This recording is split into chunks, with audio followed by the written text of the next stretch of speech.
Royalty Beauty Brands is a female, Black-owned beauty company with all of your cosmetic needs in mind. Right now, we offer hair extensions, eyelash extensions, and our flagship product, Yumbella Lip Glam. Coming soon to add to our product line will be promo merchandise, lip oil, lip scrub, beard oil, body butter, body soap, and makeup, to name a few. Every product is vegan friendly and carefully made with the consumer in mind. Check out our Royalty Beauty Brand social media and go to our website to sign up for our exclusive mailing list for discount codes and to place an order. Don't forget to leave us some feedback. Royalty Beauty Brands. We see the beauty in you. We hustle, but the night we know that the ride or die. Welcome to the House of the Princess. I keep worried about my seat. Know that the ride or die. I'm 50% righteous, 50% ratchet. We hustle, but the night worried about my seat. Know that the ride or die. My name came up a lot of sounds. More when Thank I y'all was for not joining around. us. Certain people that I know. Hi, everybody. Welcome to the House of the Princess. It's me, your host. Let me take my glasses off. Your host, Princess A.V. Look, I got to remember everything I got to do because I ain't been here in a while. Did y'all miss me? I'm going to upload the last live I did. I put it on my other channel. So it still says upcoming on this channel. So I'm going to upload that. Look, I got in trouble down to the YouTubes for my last, that wasn't 50-50 news, but it was I Know You Lying news. And I had put up the video of the 14-year-old boy assaulting a 9-year-old girl. And they said, according to YouTube guidelines, I am supposed to blur out children, especially like if it's something violent. There's a certain thing coming to children, endangering children, that I'm supposed to blur them out. And I didn't realize that. Look, I'm gonna go ahead. I'm gonna keep deep diving into these YouTube rules as I start to teach and make my little videos. So I didn't blur them out. So I didn't even fight it because that was my bad.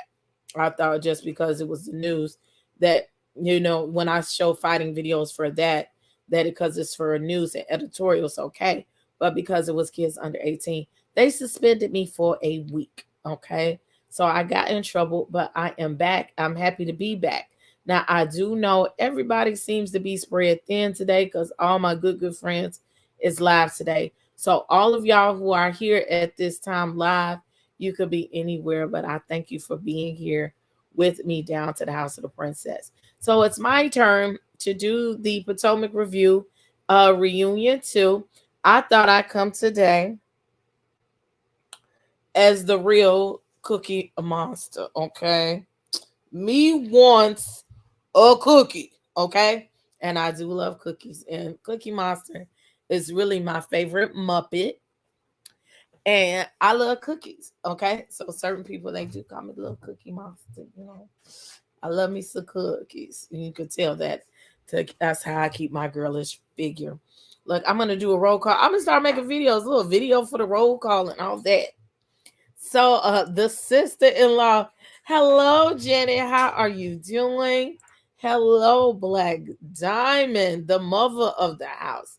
Hello, Lauren. Yes, I'm doing okay. Who else? Miss Weedy Pooh, how are you doing? And we got some salutations. And look, Cheryl has renewed her membership down to the House of the Princess. Let me give you some good old accolades.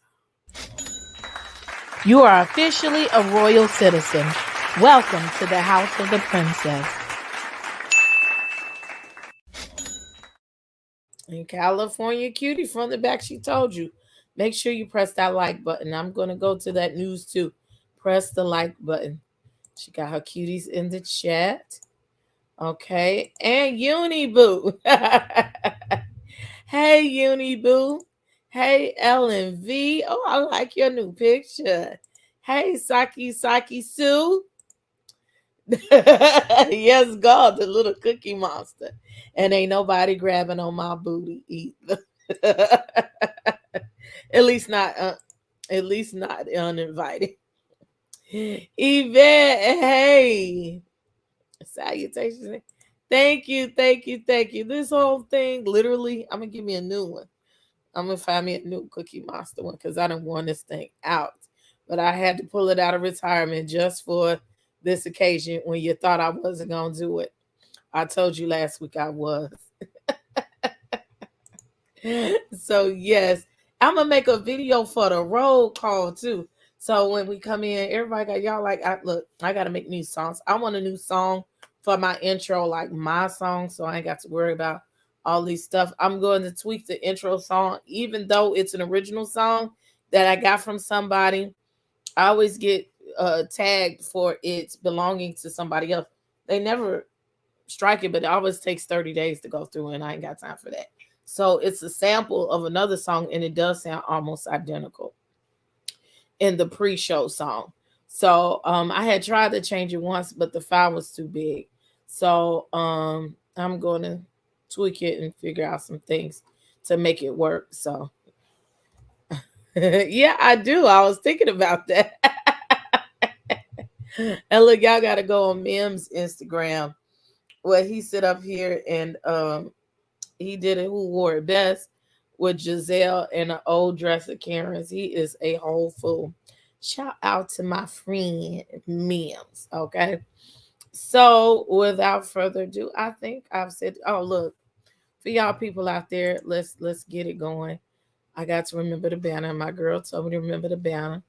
And now I'm remembering the banner. Let's put the money stuff up there. If you have not hit the like button yet, shame on you, okay? But I'm going to charge it to your mind, not charge it to your heart. Go ahead and hit that like button. If you're watching on the replay, please hit that like button, okay? It's very important, okay? Now, perhaps you've been watching for a while because I have done this and I sometimes do this. Sometimes you think you've subscribed to a person and you haven't, or you just watch a person without subscribing. I need you to subscribe because it's very important to our growth and to our survival here on YouTube. Hit the subscribe button if you come and you watch everything. I would appreciate it so much. Also, you could be like Cheryl and like a lot of other people that have these icons right by their name. They are members, okay? We're gonna have a lot of new members only content. I have slowed down on content and especially members only content because I wish y'all could see my house. We're gonna get a new studio and the new stuff, and I've been super busy. So the YouTube, yes, this is a fact, okay? And you may think that you're subbed. Please check your subscription, okay? Sub to the channel. It's very important. It don't cost you nothing but a second of your time. And again, if you would like to join the channel, we have memberships as low as $1.99, and you get those cute little icons that I have made with my own two hands, okay? And we got a lot of other stuff coming up. We got, I'm gonna put the discounts for the royalty beauty brands back up. And we have members only lives and chats. Oh, excuse me. And we're sending paraphernalia out and other things. Whatever else I got up there that I say I'm going to do, I'm eventually do it. Okay? Because you know I'm a scammer. So we're going to make sure that we do that. Scammers in the building. I need a fur like Joanne the scammer. I see you. Oh, hey, Barb. Sister Barb is in the building. Yes. And look, she been giving up these fashions. You make me motivate to get this weight down, honey, because the way she put 2-3 pieces together, honey child, especially down there to the TikTok and Instagram, I'm here for it. Hey, J28T. Yes, scammers in the building. I should make a commercial. Scammers on. Look, we're going to have a chat for scammers only. Scammers only chat. Okay. I'm gonna teach you how to scam. And before I bring my girls out, I'm gonna give you a I was gonna go Instagram live and I didn't get a chance to. So I was getting some boxes down to the Walmart today. And I want to put this picture in your head. So I'm on the phone with somebody. It's a business call. And I'm walking into the Walmart. Now, every Walmart is the same. You have the building, and then you have the driveway, and then you have like where you going to park the cars, right? So I'm walking. I'm at the Hood Mart, which I rarely go to that one, but it's in a good shopping area. So I go to the Hood Mart, and and I'm on the phone, and I'm walking like right at the edge of the driveway, and I see the Walmart man, but I looked at the lady first. It was just a shopper. I looked at the lady and I said, "What is she doing?" Her cart fell down with a television. So then I looked at the cart. It was like three televisions in one cart. And I'm sitting up here thinking, like, why the hell they put all them TVs in the cart? So I was going to help them up with the TVs. But then I saw the man. And she stopped and she huffed and puffed like, God damn it, you dropped my TVs. I'm thinking like she gonna be mad.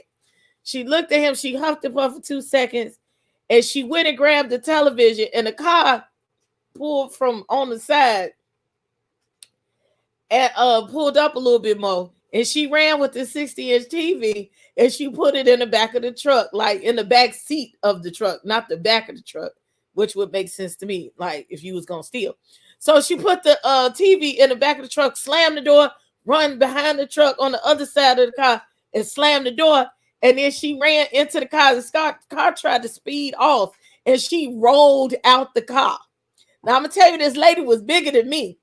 So when she fell out the car, she bounced off the ground. I can't make this shit up. She bounced off the ground, and people was out there with their phones. And I wish I had been thinking quick to pull out my phone. I was like, man, it's too late. I can't get this coverage. I hope I can find the person that got it, that it goes viral, at least in Chicago, and I can find it. So she bounced off the ground. So she gets up and she runs into the car while the car is still trying to pull off on her.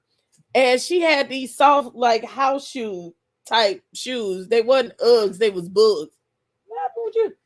And she had these soft house shoes on, and her shoe fell off. And they drove off. I was like, bitch, your shoe. You left your shoe. And I'm like, only in the hood when you see some shit. So I stood there, and the store manager and this Arab man was working there. And they just stood there and looked at them go off with the one TV. Because they couldn't like apprehend her. It's illegal. And so I held the basket while they loaded the other two TVs back into the basket and took them back in the store. It was the funniest shit I've seen in a long time. And I said, well, it's tax season. Who out here stealing TVs during tax season? I thought this is when they buy. It was like, well, you guess wrong. I was like, well, ain't that? I was like, well, since you dropped the TV, can I have it? Exactly. I was like, she left DNA. I said, why don't you take the shoe and turn it into police DNA? They was like, man, fuck all that. They walked back in the store with the two TVs that they had. And they was like, look, you have a nice day. They was like, it's not, they don't pay us for this shit. Not at all. Let me see what these comments. Hey, Cleopatra. Where's DT with the updates to the last meeting of the Coochie Poppers for Christ? I need to know. Look, because we've been gone. And I believe as long as I have time, Sunday, if not, we're going to have like a Monday night, Tuesday night service, okay? Hopefully Sunday we will have service, okay? I don't forgot these people's names that we bring into the altar. Damar Hamlin. He's not coming to the altar. What's his name? But he is a victim. What's that football player that was fucking with him? His name is Adrian. Hold on, give me 1 second. And I will tell you before I bring these lovely ladies up. Adrian Peterson. Okay, that's his name. We are bringing Adrian Peterson to the altar the next time we have service. Okay, Adrian Peterson is accused of egregious acts concerning Damar Hamlin and about his Super Bowl jacket and about that Jesus was on the back. That's all I'm gonna say. If you know the story, you know the story. So we gonna call his ass to the altar the next Sunday service. Okay. She got the TV. She don't care about that shoe. It was a cheap ass shoe anyway. I'm like, you at least should have stole some running shoes while your ass was in there with your fat ass. Why do you send the fat girl to steal the TV? Like, I wouldn't have been stealing the TV. I'm the getaway driver. Get the fuck out of here. You get you a little 21-year-old boy to help with that. Or either I'm going to be the decoy of the TV and I'm going to walk the motherfuckers right to the edge of the store and let the young nigga run. Okay, excuse my language. I'm trying not to say these things. Well, I'm past my 7 minutes. And I would have let him run out the store with the goods. Okay, and then I would have wobbled my fat ass. Well, I can run when I really want to. I would have ran my fat ass into the car. Okay, but they had it all wrong. Like, she put it in the back seat of the car. I'm thinking, like, if y'all got a truck, you should have already had the seats down. If you gonna steal, you should have had the trunk up for her so she could just slide it on into the back truck. Like, it was thievery all gone wrong. All gone wrong. But that was a funny story for today. She said, I believe the story. My husband working loss prevention. Yes. And yes, only at Walmart in the hood. Hey, Ventures 1970. Without further ado, let's get down to the story. I see y'all doing salutations. Hey, Carolyn. The driver didn't care about her either. That's why he was leaving her behind. He got the TV. It was probably her cousin. I keep seeing about her. She was cushy. She was, it was just that she took a second because she was like almost like the wig got knocked out of her because she was fat. She was like that seat on the ground. And then she had her head scarf on, like she looked like she had just came out the bed. She was on the ground. I wish I had a picture. They still at home arguing right now. She done told everybody they tried to be and only got one TV. Hey, Felicia Marie. Hey, Willie Brown. Okay, let me bring my sisters up. My sisters up. Come on for the West Coast Bell. Okay. Put your cuties in the chat. Put the cuties in the chat for my love. Okay. Miss California Cutie. Hey y'all. Hey, my sis. Hey. So you gonna rock a whole Cookie Monster outfit with a princess crown on it? Yeah, I was going back and forth. Should I do that? But I'm the queen of the Cookie Monsters. That's right. She's sparkly. She's the sparkly Cookie Monster. Me want cookie. We want. I do Elmo and Cookie Monster. We want crown cookie. We want crown cookie. You want special cookie? I must have royal cookie. Royal cookie. I want royal cookie now. Need crown cookie. If I don't have crown cookie, it's not a good cookie. Crown cookie or no cookie. Or no nookie. Me like cookies. I don't like windy cookies. I didn't have windy cookies. I don't want windy cookies.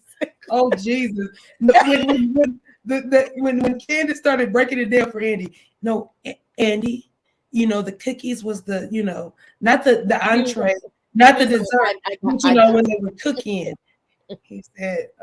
I know what vagina is, okay? That's the cutest thing when you're when they look at you as their age bracket. That's how I look at that. I'm like, oh, Candace, you think Andy's in your age? Girl, oh, you're so cute. Like my children. Shout out to the kids. Shout out to my kids, Chrislyn and my son, McKinley. Their birthday is in a few hours. They are born March 1st, my Wonder Twins. They are going to be 31 and 13. And I'm so excited. Yes. So their birthdays reciprocate each other, 31 and 13. And then from here on out, their birthdays will equal the same. So next year, my daughter will be 32, right? She'll be 32. And my son will be 14. 14. Both those numbers equal 5. Her 3-2 equals 5. His 1-4 will equal 5. And then the following year, Astrology. her 33, you know it is. 33, her 33rd birthday will be his 15th birthday, and her birthday 3-3 will equal 6. And his 1-5 will equal, what is it? 6.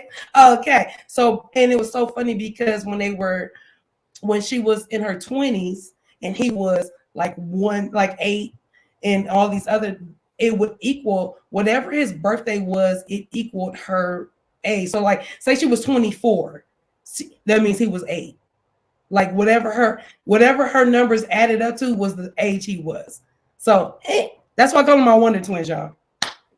So happy birthday to my Wonder Twins. Happy birthday to my proper thigh, my prosperity thick girl. You know what I mean? That's my girl too. Happy birthday to my sis. Happy birthday to Shady B. All these Yes.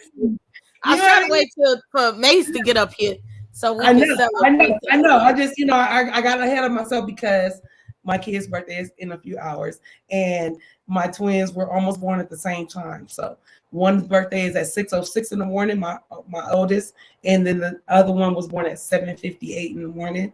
And so yes, oldest, youngest twins, yes, Wonder Twins. Get into it. Oh, I'm sorry.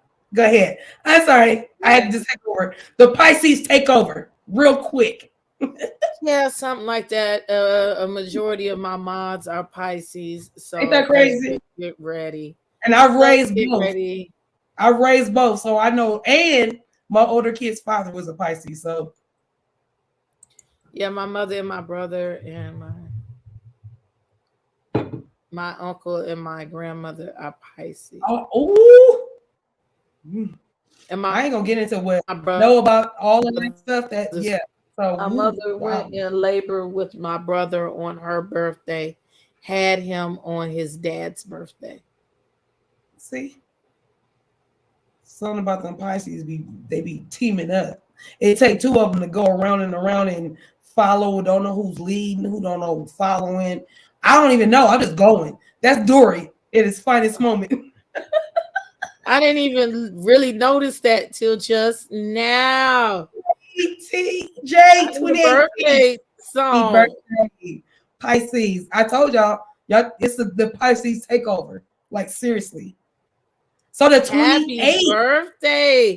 Wait a minute. JT, that's where the 28 came from. It's the 28. There's the 28. Yeah. It makes sense. Okay, we love you. And thank you. Like you always been happy birthday. Happy birthday. Happy birthday, twerk. Happy birthday. We're gonna have a hood song. Wait till our other sister come up. That on that birthday line. Like she gonna come in with the sexiness. So y'all already know she gonna come in with the birthday look. And I love that you are California cutie back there. I'm just it's the glow up for me. Come on, my sis. I'm trying to do it big. I'm trying to make us sis proud. I'm trying to do it big. Okay, Mase, what are you doing? Is because Mase just had a whole glam squad. WJ coming in front of her. I don't know if she went to go make us some drinks back there. She might have, and it might be blue. If y'all ain't checked the look at Miss Sweetie, but no, we're not. Two of the moms are Aries. I said the before we bring Mase up, Miss Sweetie Poo, let me tell you, Miss Sweetie Poo, let me tell you, my husband, Aries. So I'm married to an Aries, and then my oldest son, who will be 28 on his birthday, 4/2, Aries. So I've raised one, and I raised one. If you get into that, because I've been with my husband. Give me cracker early. Look, when Mase is ready, I'll bring her back. I think she went. Mase probably went to change her wig. I don't know what she did. Oh, here she go. Honey, she looked like she got a date or something all through the phone, whatever. Okay, she's ready. So without further ado, we going down to New York. You know what I'm saying? New York. So my sister from another mister, my upside down when y'all want to double team, but we are the twins, okay? We give you 2 for the price of 1, so you getting 4 of them up on this stage every week, okay? Every week. Without further ado, put your wigs in the chat. Put your wigs and your scissors in the chat for the wig and the bartender. Mase Marow. Yeah, put your drinks in the And chat. the cook. I love the bartender. You guys, I heard you talking about the scammers. I was getting a little nervous there. Like the scammers, shoot, because I was over here just feeling real trans financial, you know. Real trans financial. You know, I was like, I'm not into the here with scammer, but I do feel real trans financial, honey. You know, a little trans not financial. the product. Yes, you know, I was feeling like you know, the bill collectors is calling me today. I told them, like, look, do not call this house. Never. Don't ever in your life call this house, darling. They were trying to get their money back. When you was talking about the scammers, I got scared, like, oh, they're going to come repo my fur up. No. Don't let them do Mase it. will always serve a good look. I Hell look yeah. How y'all doing? next month. You so Okay. pretty. Like, so pretty. Thank you. I'm all right. Hey, Yvette. Make Hey, sure you Lola. gotta do a video how to take care of your wigs, okay? Oh, yeah, we got to get Yeah, hide them from your husband. I know how you take care of them. Yeah, I do. Don't even talk to God because I'm like, oh, he listening. He act like he ain't listening to that game, but he probably like, yeah, I'm gonna look up. I'm gonna see his ear right here on his laptop. No, for real, because that's what she do. If y'all don't know, she Take said she care had of like wigs. 3 bins, and only one you say was one of them with the wigs. I had the 3 bins of toast, but you know I got busted because I was going in there. So he was like, "Is those 3 big boxes?" He's like, "Why don't you throw those boxes? What's in there?" So I'm like, "No, you know, just old clothes, you know, nothing, you know." So he's like, "Well, why don't you haven't been in there? Like, just throw it out." So one day he's coming in from work, and I was digging in there trying to find a wig, and I was in there, and he was like, "All 3 of those totes are full of wigs." Yes, it's an addiction. I'm But sorry. I've had them for a couple of years though. This is Yeah, but he's mad because I don't even wear them. Like, now I'm starting to go back because now, like I said, being that I'm trans financial, I'm trying to be conservative with the money. So now I'm trying to go back and shake out old ones and revamp them. But man, not only that, but everything you've brought to fruition already is already circling back. It hasn't even been 2 years. Hence the jumpsuit. Mm-hmm. So your wigs are like coming back. It's all already now. Yeah, you know, I believe in a good rotation. It's always there. You know, I always have, you know, it's just a good rotation. But I hear everybody's birthday. It's my brother Shady B's birthday today. Shady's birthday. Shady is not here today. My birthday too. I don't know if he's gonna be here. He's still getting drunk right now. So he's running behind schedule. Yes, my father's birthday. A little cash out so he can keep his party going.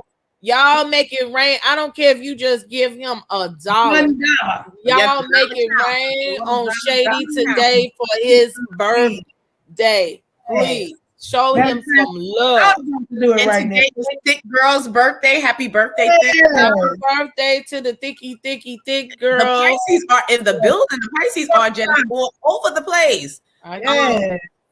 The 24th was my father's birthday, so happy belated birthday to my father. And the 25th was my great grandmother's birthday, and my cousin. And today is actually my cousin Latia's birthday. So happy birthday, Latia! It's a lot of birthdays.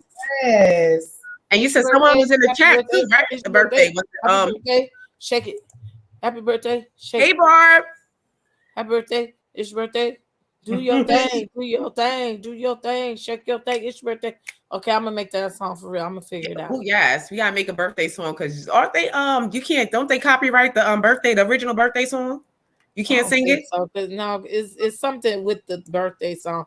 I just as anywhere because I think like it's 100 and something years old. Like that's probably the only one that you can play. Mm. Well, happy birthday to all the Pisces. The Pisces are rolling up. Tomorrow's my cousin's birthday, and another cousin's birthday. Pisces all over. Both my twins' birthday too. Mhm. Oh yeah, you were saying with the numbers. You see how life runs like on numbers? Honey, and my grandbabies, my granddaughters are born on the same day as well, and they're 3 years apart. So yeah, Yes. you know how Hey, it goes. yeah. Lord said you better pay attention. Just pay attention. I don't care how you do it. Just pay attention. And Ooh, I I like have. the background. CC and Thank you. Living for like I said, it's the glow up. Okay, we didn't talk. I didn't talk like for a whole 30 minutes. Look, Cookie Monster needs to start the reunion. Okay, come so on, we're come probably gonna run on. through this real quick anyway. Okay, what we drinking on? My production assistant left with the food, and she left with no drink. I'm gonna have to get a drink while y'all talk. I'm just doing ginger, pineapple, and mango. Yeah, I see. I saw you with that. I'm like, I'm gonna have to start trying that, and it probably make your juices flow real good too. I don't know because the ginger, because I'm trying to put in some ginger for my gas because after this gastric sleeve, there's so much gas. Like, whew. So, do you put ginger or ginger juice? No, the fresh ginger, fresh pineapples, and I use the canned mangoes because I hate peeling the mangoes; it gets so sticky. So I use the canned mangoes. I blend it up, and then I take a cheesecloth and I put the cheesecloth like over a glass bowl and pour all the contents in there and then squeeze it. Squeeze it and get all that juice out, All the and juice then transfer it into a jar. You're gonna have to timestamp for the people of replay so they can back it. Yes, God. Black Diamond gave you some hearts. Yes. Hey, Black Diamond. So look, 34 minutes exactly. We Let's start go. off where we left off when Wendy says that Giselle has a pattern of going after people's mail, or the only reason why she wants to say something is when the cameras are rolling. She doesn't tell people that she has problems with them prior to, but she waits to make it a storyline and puts it all over the country. And Candace says, well, while America was waiting for your dwindling uterus to be your storyline, you chose to make my husband or storyline and lie on him and make him seem like he is a predator. Giselle said Chris needed to apologize to her. And everybody said, for what? And she says, for making me uncomfortable. And everybody says, but why does he need to? Did he apologize for doing something to make you uncomfortable or because you felt uncomfortable? And she said, well, that's just semantics. And I, like Candace, say the same thing. No, you're playing on semantics because you're using them to your advantage. At this point, semantics are important. It's not what you say, it's how you say it. And you're making it seem like he did something nasty to you to make you feel uncomfortable. If you felt uncomfortable in the moment, you could have quickly made yourself comfortable by taking yourself up out that situation and voicing it to him and not voicing it on the goddamn TV. And at the same time, they said Candace made this an issue, made it a big issue. And I don't feel that way. You know, the fact that you brought it to TV and we saw it on the very first episode, she cut that fourth wall and she was like, oh, hell no. You will not malign my husband. We're not going to do this season. What the hell is this? You production people, you knew what the fuck this was. And so you're going to go over here and play these games with me. And she was like, no, God. But they continue to make it obviously throughout the season. Also, we talked about Deborah and Chris, Cookie Monster. Okay. The Sesame Street Muppet or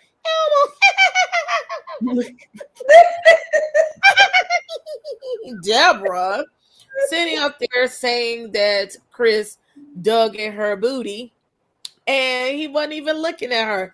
And so now we said that she stands by her by her admission that he was trying to flirt with her, and saying that production went through all of this effort to voice over what Chris said. Now we all can tell what a voiceover looks like, and I'm gonna tell you, the volume changes, the syncopation changes, everything. If it was a voiceover, girl, you gonna die with that lie. I love it. But Wendy again says y'all are going through all this to frame men, and it's not good. California Cutiee, you go first. It's a shame that Wendy had to point out that they have to be careful about their husbands and them talking, around and about their husbands. Usually, in past history, we've seen, during the housewives go into one room, the house husbands go into one room, and that goes all the way back to I Love Lucy, which is one of my favorites. Showing my age. Mine But too. I love Lucy. anywho, because they had a whole segment on that. But I say that to say, it is a shame that people forget to, since we talking about feelings through this whole thing, we gonna lead with the feelings, right? We're gonna lead with Giselle's feelings. We're gonna lead with Candace's feelings. We're gonna live with Robin's feelings, Karen's feelings, and we don't go on feelings. Let's be clear and understand that everybody's feelings are different. It's just like an opinion. It's not so much that it's facts, and we still yet to hear the facts on what said Giselle that made her so uncomfortable. Because that's really goes, the trail leads all the way back to what made Giselle so uncomfortable. And once we find out what that is, then maybe we can move on from this bullcrap that I was afraid to go upstairs with the married man. I don't need none of my friends to be afraid to go upstairs with my husband. Don't be afraid to go upstairs with my husband. Please don't. Because what you're saying is something about the couple before you, me and my husband. So essentially, you're making a small deal about some bull. It made me, you haven't yet to see, or we have yet to see what made her so uncomfortable.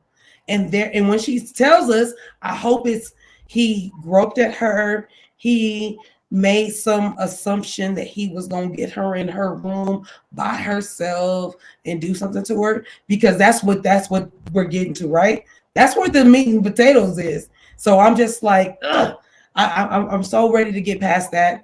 I'm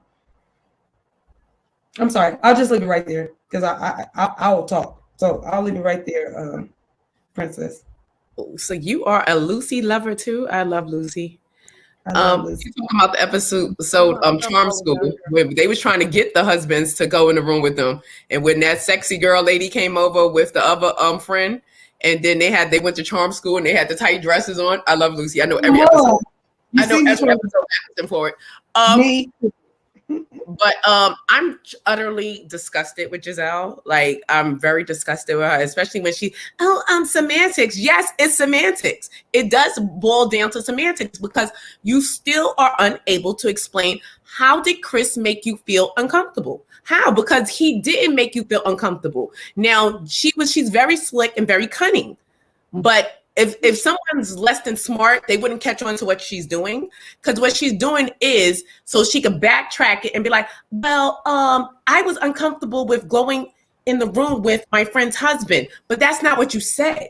When you said that, you said it as if he did something to make you feel uncomfortable. What did this man do to make you feel uncomfortable? She should have just flat out told the truth, because maybe she probably just felt uncomfortable, because it's like, I don't feel comfortable being around my friends' men when they're not home. Like, a lot of times if I'm bringing something, she's like, oh, I'm not home. Just drop it off at my house. I'm standing at the door. Come and put it on the table. And I'm like, no, I'm handing it to you at the door. Here you go. I'll tell her I see her when I get home. Because I don't feel comfortable being in the house alone with my friend's man and she's not around. Now, I don't feel uncomfortable. It's not that he made me feel uncomfortable. So I'm not going to say. Say it again for the people in the back. Say it one more time. I felt uncomfortable going in my friend's home while she's not there with her significant other. I felt uncomfortable. It's not that he did not make you feel though. Did he? So therefore, he don't have to apologize. So now, if I get up there and I say, "Well, your man made me feel uncomfortable because he wanted me to come in the room," but no. You are trying to twist words around and play with words and do all this when you know what you are doing. Like this is just you saw her sitting there. She grew like 5 necks sitting there looking so pretty but so ugly. You are turning into an ugly woman because it's ugly. Yeah. And then eventually the husbands, if I was the husband, I wouldn't say nothing to none of them hoes. Don't put me in a room with them. I don't want to be around them because what's next? What else are you going to say, Giselle? Because it seems like it's always you that's trying to destroy or trying to dig up something about someone's relationship or somebody's husband. It's sad when you, like Candace said, you had a whole dwindling uterus to talk about. You could have talked about how it was on fire, how it's about to be fleeting, how it's gone. You could have been talking about a whole bunch of stuff. Your ovaries was gonna be floating. No, they was fleeting. They was going out. They were on. You had a whole issue that you could have spoke about that could have been interesting and that a lot of women go through and that you could have been an advocate for instead of being an advocate of lies and deceit. Like that is the neck of lies. I'm so tired. I'm so tired. Like her hairstyle, that tired ass hairstyle Giselle was wearing. Tired, baby. I'm tired. I'm confused. I'm led astray. I've been bamboozled. Yes, I'm all of that. Where is Malcolm X when you need him? Look, y'all is ready on Giselle neck. Her neck landed on us. Ooh. Her neck did land on us. This chat is uplifted. Look, Saki, to address Saki's question about where the voiceover was, it's the one that they kept playing over and over again when she introduced herself to Chris and she said, "Oh, my husband's name is Chris." And he was like, "Well, it's a lot of Chris's." It is. My son got me some peach juice. She's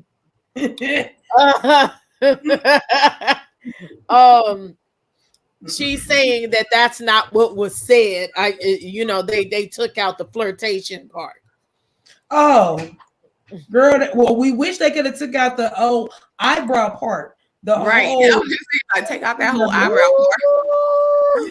Take this part out. Let's go on to the next. Happy Eddie, girl. You so silly. And Happy so Eddie. Next we go to Robin. Rob him. Talking about the IG live with Candace. A lot of these parts gonna go by real quick because they just fluff. Usually the second episode is a real good episode, but this is kind of fluffy. The IG live with Candace.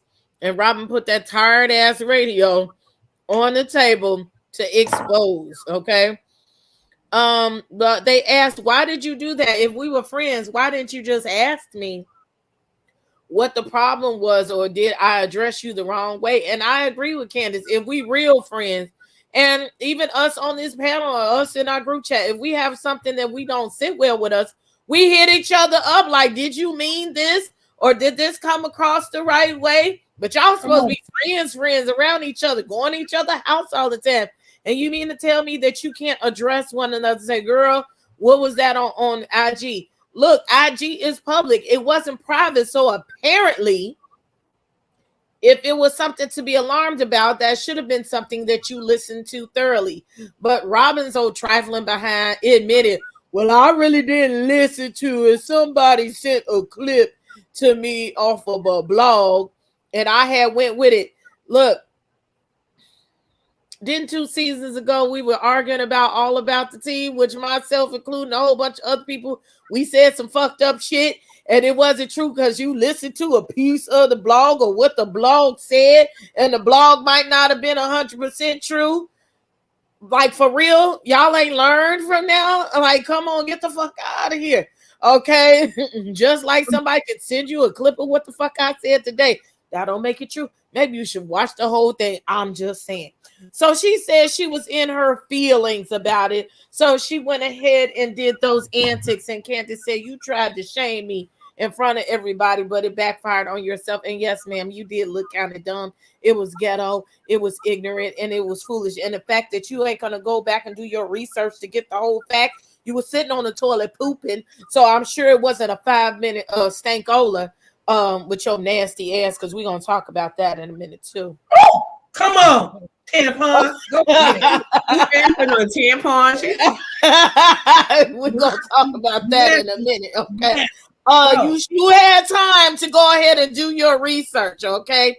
But she said, then she came down on Candace, talking about, Candace, you don't like for us to expose you on TV. We're on TV. You should be ready. No, I might not want you to put every fucking thing on TV, just like you don't put out that Juan was cheating on you on TV. Just like you don't put out that you and Juan ain't in the bed together on TV.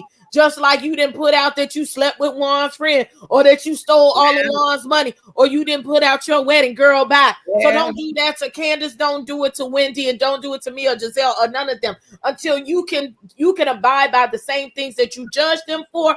You cannot speak, ma'am. Where is your real storyline other than the past 2 years? We're trying to see if you're gonna marry Juan. Okay, now you marry Juan. Now what? Okay, girl, bye. So yeah, almost got the Holy Spirit on that one. We're going to lunch. We're going to lunch. Almost go ahead, Mase. It looks.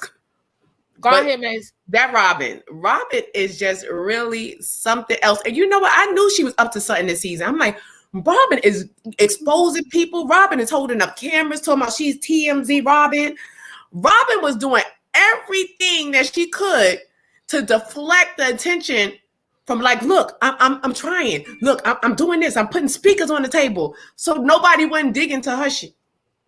That's what it was. Because I was like, why is Robin's doing extra? You know, she's sitting down with Candace. She's trying to act like she's not on Giselle's side fully. Like, you know, I don't know why Giselle said.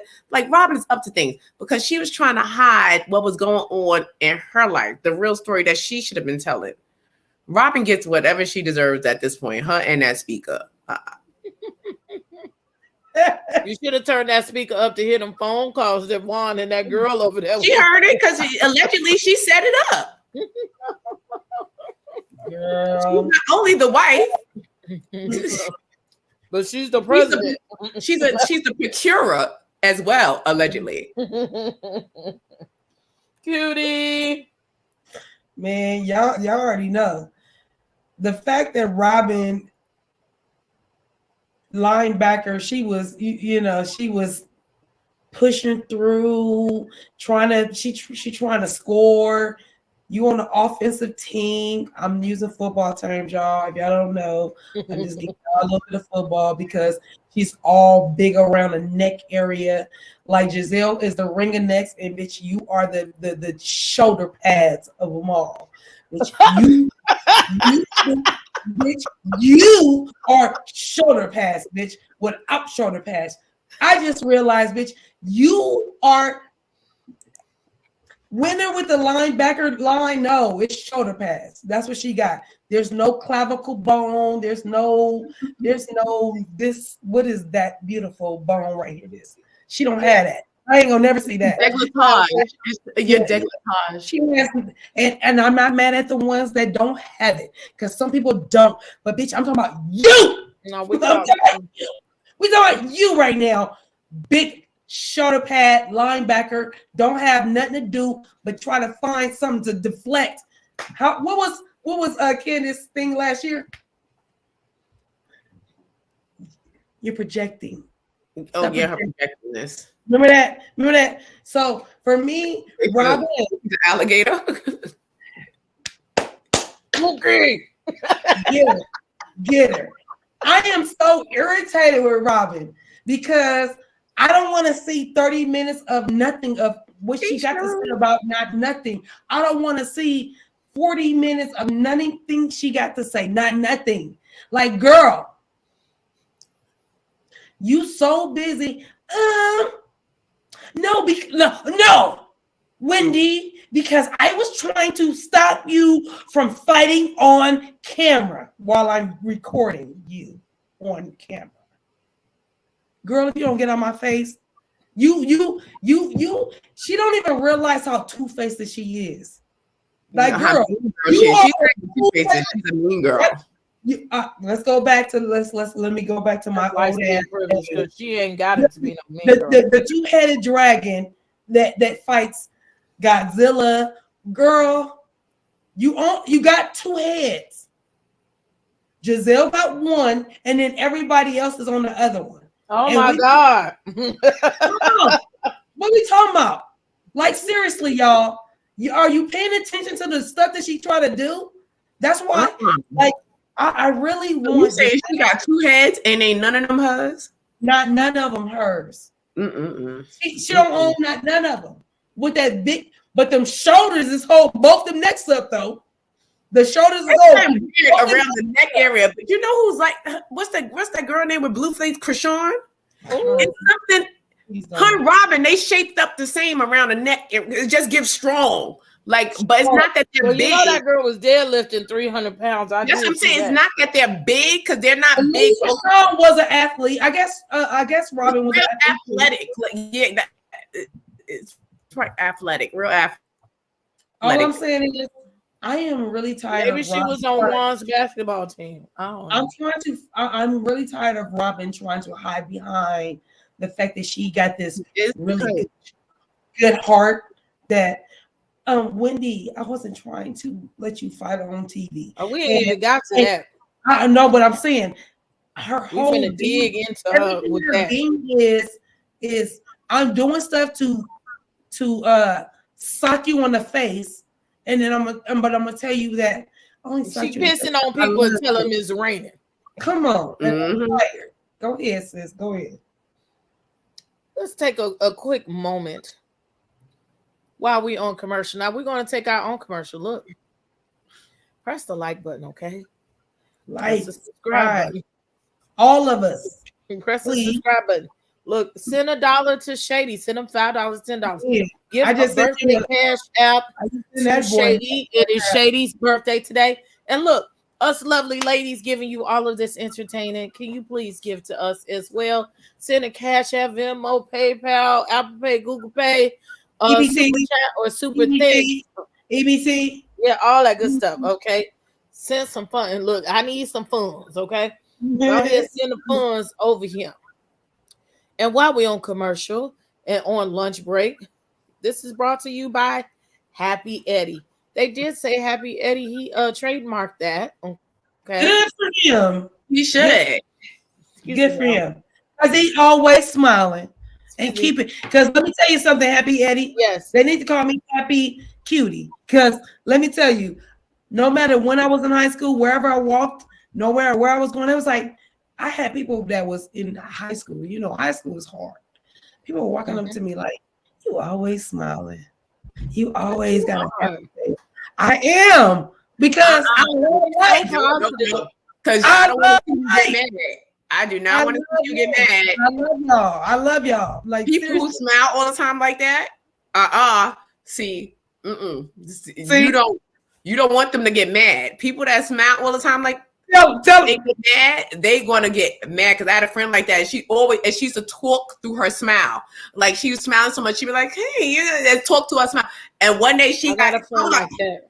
When they blow up, they will blow up. Like, run. If that smile ever turn upside down, you better haul ass like run. I love Mase. Go to the commercial break. I'm not saying nothing else. I'm going to go. No, that was the commercial break. We're going to do a full commercial break later. We're going to keep California smiling. And that's it. If y'all don't know, Mase is a reader. I got a little reading in me. I dibble and dabble. But Mase is a reader. And that black ball, don't let her pull a black ball out. It'll be real. But for real, she's dead. For real. My sisters, my dad, everybody will tell you, Like, I love to be happy. I love to spread love. I love to make people. That's why I do braid. That's why I'm a stylist, because I like to put smiles on everybody's face. But once you turn that smile upside down, I don't know how to turn that off. Like, I don't know how to. I turn Well, that. She's I- the opposite of us. She got two scales. We got a set of twins. So God. they Libras balance Geminis. We all are the same. Sure, But right. yes, oh my God, and you a Libra? No.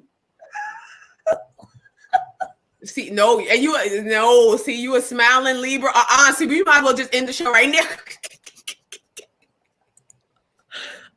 Don't like the fight. Like when she go there, I know this about myself. And they will fight for their friend too. Like, y'all, like it's a fight. Once my sister get into it, I'm a fight you. She told me that.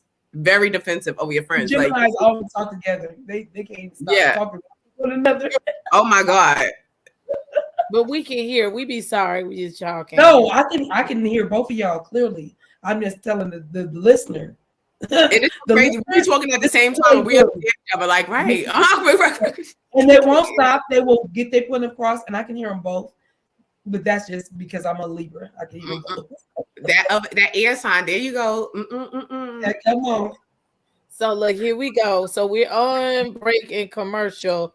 And so Mia, Wendy told Eddie that Mia brought him up 3 times already. Okay. He was like, for what?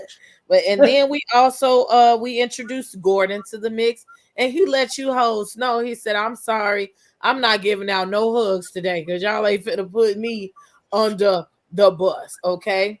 And then, Wendy says, look, Chris, we fighting for you. I thought the little dap up between Chris and Candace was cute or whatever. They friends and whatnot.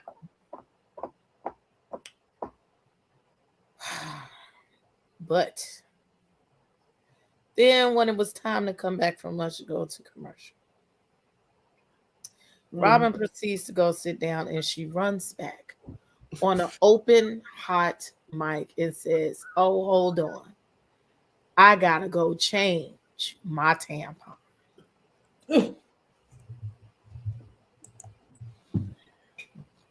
First of all, like you went to can I talk? Let me talk because I'm the eldest on the panel.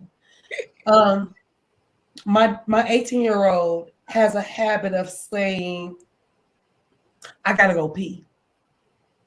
I gotta go pee. And I remember being 18, me and my girlfriend we used to do that kind of stuff. But we would be playing with each other. Like I gotta go tinkle. That was our word. I gotta go tinkle. So the only reason why I'm bringing all that up is because when it comes to lady things, let me go back. So even with sex, me and my girlfriend, we were like 17. We started having sex. We didn't call it sex. We called it ice cream. So that we would have we called it ice cream. So we had a code name and it sounded cute. Nobody knew. Just like if you have a little tampon or whatever in your purse, you don't want people to know. You want to be discreet. With linebacker shoulder pad Robin. I don't understand. Why did we need to understand? And let's go here. We all know that you're mic'd up. I need you to understand you're mic'd up, and certain things should not be said. Ethic. I understand you only have 2 sons. I have 3 sons and 2 daughters. And maybe because you have those sons, you don't know how to talk or be discreet. Like maybe Giselle wouldn't have said that. Maybe Giselle with her 3 daughters may have not said, I gotta go change my tea. I need you to get some couth about yourself, because it don't even matter if you got daughters, sons, you a whole female with shoulder pads built in. I need you to know that certain things should not be said. Like, we wonder why. No, I don't wonder. We wonder why Juan goes and look for these feminine women. You don't understand what I'm saying? He's looking for the femme woman because you are you don't possess no femininity. I don't care if you got a dress on, girl, you sitting with your dress on with your legs open. And that's a problem. He looking at you like the homeboy. That's a problem. And for you to be in front of knowing you got a whole cable behind your back recording at any time to say that I'm gonna change my tea real quick. I don't want to know that. I don't want to even know that you was on your thing. We ain't supposed to know that you own. Like I said, I don't, and even with my children, and when I say thing, my sisters, my mommy, my daughters, we call it thing. You know, we call it thing because we don't want it to be a thing. Yeah, that was just nasty. I'm sorry, man. I just went on a rant. I'm channeling ranting. Go ahead. While she was while she was over here in this evening gown, okay. Yeah, that was just nasty because I was in the bathroom. My husband was like, "What? She gonna change her?" You know, so I'm like, I'm running out the bathroom. You know, I'm running out the bathroom like, wait, who said what? So he's like, no, one of the girls said. So I had to rewind it back. Like, who said it? Who said? He's like, she said that's nasty. How she told me she gonna go change the tampon just in front of everybody like that? She can't. So I was like, wait, I had to rewind it. I was like, I know, got to be Robin. No coof ass Robin. And then I had to rewind it back twice because I'm like the voice kind of sounded like Candace. I was like, no, I know it's Robin. And but I'm not gonna do that. Candace is a magic girl. Candace is not going to let you know. That's triangle tissue. She not doing that. It was her. Like and like, but to be the only woman and for her to be the only woman in the house full of boys, like she has her son and her brother there in the house. So she, you know, sometimes you gotta, you know, be a little discreet with things, and maybe you just don't want, you know, everybody in your personal business. Right. Like, what happened to I gotta go to the restroom, or discreet. I'll be back. You didn't even have to just say anything like I'm be back, you know, but you definitely didn't have to say I gotta change my tampon. I gotta go too. No, she was trying to let Giselle know that it was not gonna be no tongue action for her tonight, allegedly. So that's why she said it out loud like that. You know, whatever, because you saw Giselle's face and they're like, oh, you know, allegedly Giselle was kind of, you know, she was just letting Giselle know what time it was. So Giselle wouldn't get too excited, allegedly. Hey, evangelist. Because that's the only other excuse I understand. Why would you announce that? What was your point of announcing it? I don't understand. What was the point of announcing that our lady parts work? That our lady parts work. That's what that was. We did not need to know that. It's not working on Juan because Juan like girls that do laundry. Allegedly. He allegedly like clean girl. He like the nice clean girl. He like the girl that go to the laundromat. The girl that washes the clothes. There you go. Clean girl. He don't. I ain't gonna do it. I have to pick my phone up, y'all. I ain't never seen one because, you know, shout out to Make It Make Sense because, you know, he that's the first time I saw the story. Yeah. Allegedly, one's down to the laundromats with other women, allegedly, and on the laundry. And he looked happy. That's the first time I saw him. He mad to watch the gym uniform. They wasn't watching because they have laundromats like that on the campus. Like, don't they have, you know, someone to do? Well, what they said is that the folks they was in Norfolk or whatever, they was traveling, and and that's why he was washing stuff, something like that. Mm-hmm. Look, I'm missing all these. Juan is like, what is he, the assistant coach? Wait, what happened with StreamYard? Like, it's some comments. Y'all not letting these comments come through, and I'm missing them. Giselle wanted to see what that white man black penis looked like. The hot box was dripping cottage cheese from that white man, allegedly. Well, you know, he said that makes him uncomfortable for her to keep talking about his penis. And it's so crazy that she is the type of woman, it's just to me, from watching her, my opinion, that she tries to, because she was always very friendly with Chris. She was worried about his food all the time. Chris, what you cooking? Oh, Chris is Chris. Chris. And Chris wasn't really giving her no rhythm, like no time of day. He was just like, oh, Giselle, here goes some cut up fruit. You know what I'm saying? Like, here. It was like, no. And sometimes when women are used to being the center of attention like that, and they're used to getting the attention, and that person doesn't give them, even if it's a light flirt, like even if it's a husband, somebody who's married, he may turn around, hey, or maybe staring at her in a certain type of way, and she's used to that attention, and he didn't give it to her, and she had to make up something. I was so uncomfortable. Because girl, like, stop, like, you becoming ugly real fast. Like, and time is not on your side. Time is not on her side. No, it ain't. Like, the next gravity is dropping really fast. Like, gravity is working on stage. Alicia, I think that they were playing into the Robin is filthy thing. Like, they just wanted to embarrass her, and they don't have too much to talk about. So I think that they wanted to embarrass her, but she shouldn't even been saying it. That whole place is mic'd up. Not only the mics on their back, but you got mics in the ceiling, mics in the cameras. Excuse me. You know that there's nothing that can't be heard. But again, I don't never advertise that I'm on my period. Wait, who said that? Using that tampon is the most ladylike thing. Yvette said that. Thank you, Yvette. I appreciate that comment all day. Hey, Auntie Bernice, girl. Did you see the girl? I gotta put that up on another live, okay?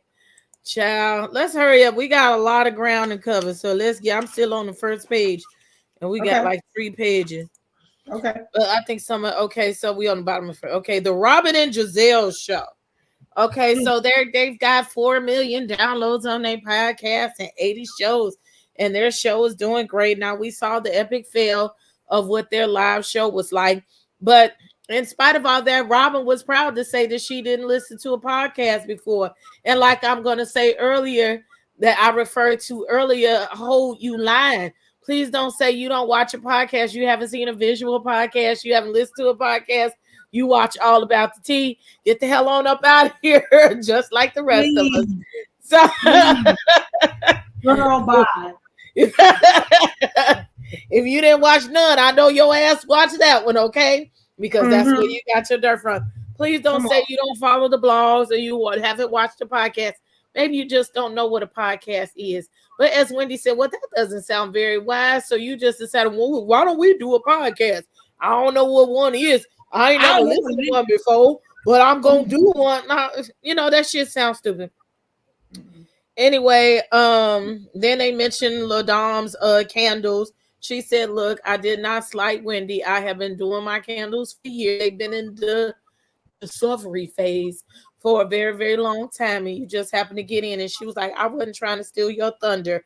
And so just the same as she said about that show, it's a variety show. And they tried to clown Karen because she said, well, the idea was given to her by her good friend Wendy Williams, but she said it was also inspired by Carol Burnett. And so they were like, which one is it? I got what she was saying. Wendy Williams probably told her to do it, but it was done in the style of Carol Burnett. And I used to love me some good old Carol Burnett. It's a big deal, okay? She was one of the best to ever do it. Some of y'all may not know who it is. Go do your homework. Okay, and she called herself Us. I Am One. All LaDom's rise, honey. Yes, I am a LaDom, and we are LaDoms here. And look, Karen, you're gonna come on my channel. I'm steady to press that net, okay? Karen. You're gonna come over here. We love you here. We adore you here. You got a team LaDoms over here. Yes, God. Okay. So I'm gonna stop at that before I dig into Giselle's ass personally. Let me put that there. I'm gonna stop before I come and dig into Giselle's ass personally, and that's the most digging in your ass that you probably gonna have in a long time. Okay, California Kitty, go ahead. Go ahead. I'm scared. I'm scared. I was like, ooh. Like, do I even need to talk? Because we need to just go and skip to that part. I mean, Right, you can skip to the digging. Like you can, sis, go ahead. Get to the digging because I'm ready for it. I'm me too. I don't even there. You said what needs to be said. There's nothing like we all get it. Get to digging, please. Okay. So now finally, Giselle gets her season to talk about what she should her dwindling uterus. And I try not to talk about people's lady parts around here. And talk to my people like they said they be saying that Candace's eggs are scrambled. And I wanted to respond to a statement earlier. She does not have to do IVF. And Chris Bassett tweeted about this early in the week. He said they chose to do IVF just in case when they get older they can't. When she gets older, because he's already and it's old. Okay, but they can have 8 babies to 80s. Like these men can do it. Us women different. So I appreciate that they did that. Like I told y'all though, Candace gonna have her own kids. Them kids gonna be. I believe so too. I believe they gonna make a boom. They gonna get a bah, boom, boom, bah. That's what they gonna get. Trust. So now we talk about Giselle's hysterectomy. Come on. And how traumatic of a situation it was. Now, first disclaimer. I will not say that going through the hysterectomy could not be traumatic. I would say that the years leading up to my hysterectomy, and this is the only way I can talk about this the way I'm going to talk about it, because I've been there already. So I don't give a fuck what somebody else got to say about this. It's more traumatic leading up to the hysterectomy than actually going past the hysterectomy, because you're clotting, you're bleeding, you're sick. All of this. I'm wearing a whole onesie, Miss Sweetie Pooh. There's a lot. You can't wear clothes. You might have to wear a damn diaper. You can't sleep without soiling your clothes. It's a lot. You lose iron. You might have to have blood transfusions, iron infusions. You're cold all the time. There is a lot that goes in before you decide to go get a hysterectomy. First of all. So she says that could have been her storyline for the last year and a half. You don't just pop up and say, oh, let me give you a hysterectomy. No, your ass got some lead time before that. She could have been talking about her fertility issues. And it's not even a fertility issue. It's not, because that don't mean you can't get pregnant. You can't. Very fertile than a motherfucker. Just your uterine issues, okay? She says, I was supposed to have a 3.5-hour surgery and go home. Bitch, you lying. Bitch, you lying. I'm saying one more time. Bitch, you lying. A hysterectomy is a major surgery. Even when you have a C-section, and I have that same scar, it is a bikini cut is what they do now. The older women had cuts all the way up and down their stomach. There is a surgery where they go into your body because they are taking your uterus out and your ovaries, like California's Cutiee say, they floating over there. They have to make sure that everything's floating. Yes, they do move your bladder. My bladder has not been in the same position. I got a little pooch in the bottom of my belly. I feel the difference of when they move their bladder. So, you are not the only person that got their bladder move or compromised. And yes, you do have to wear a catheter for a little bit, at least do the surgery to make sure that you can pee. When you get done with the surgery, you cannot get up. When you have a C-section, you cannot get up. It's hard. Why? Because your stomach was torn wide open and your organs were moved around and take out and put it out. Now wait, Princess. Wait. when you have the C-section, they move your bladder around too, right? Yeah, I believe so. Yeah, because I thought I was bugging because you're bringing like a lot of stuff because I had 2 C-sections with my kids.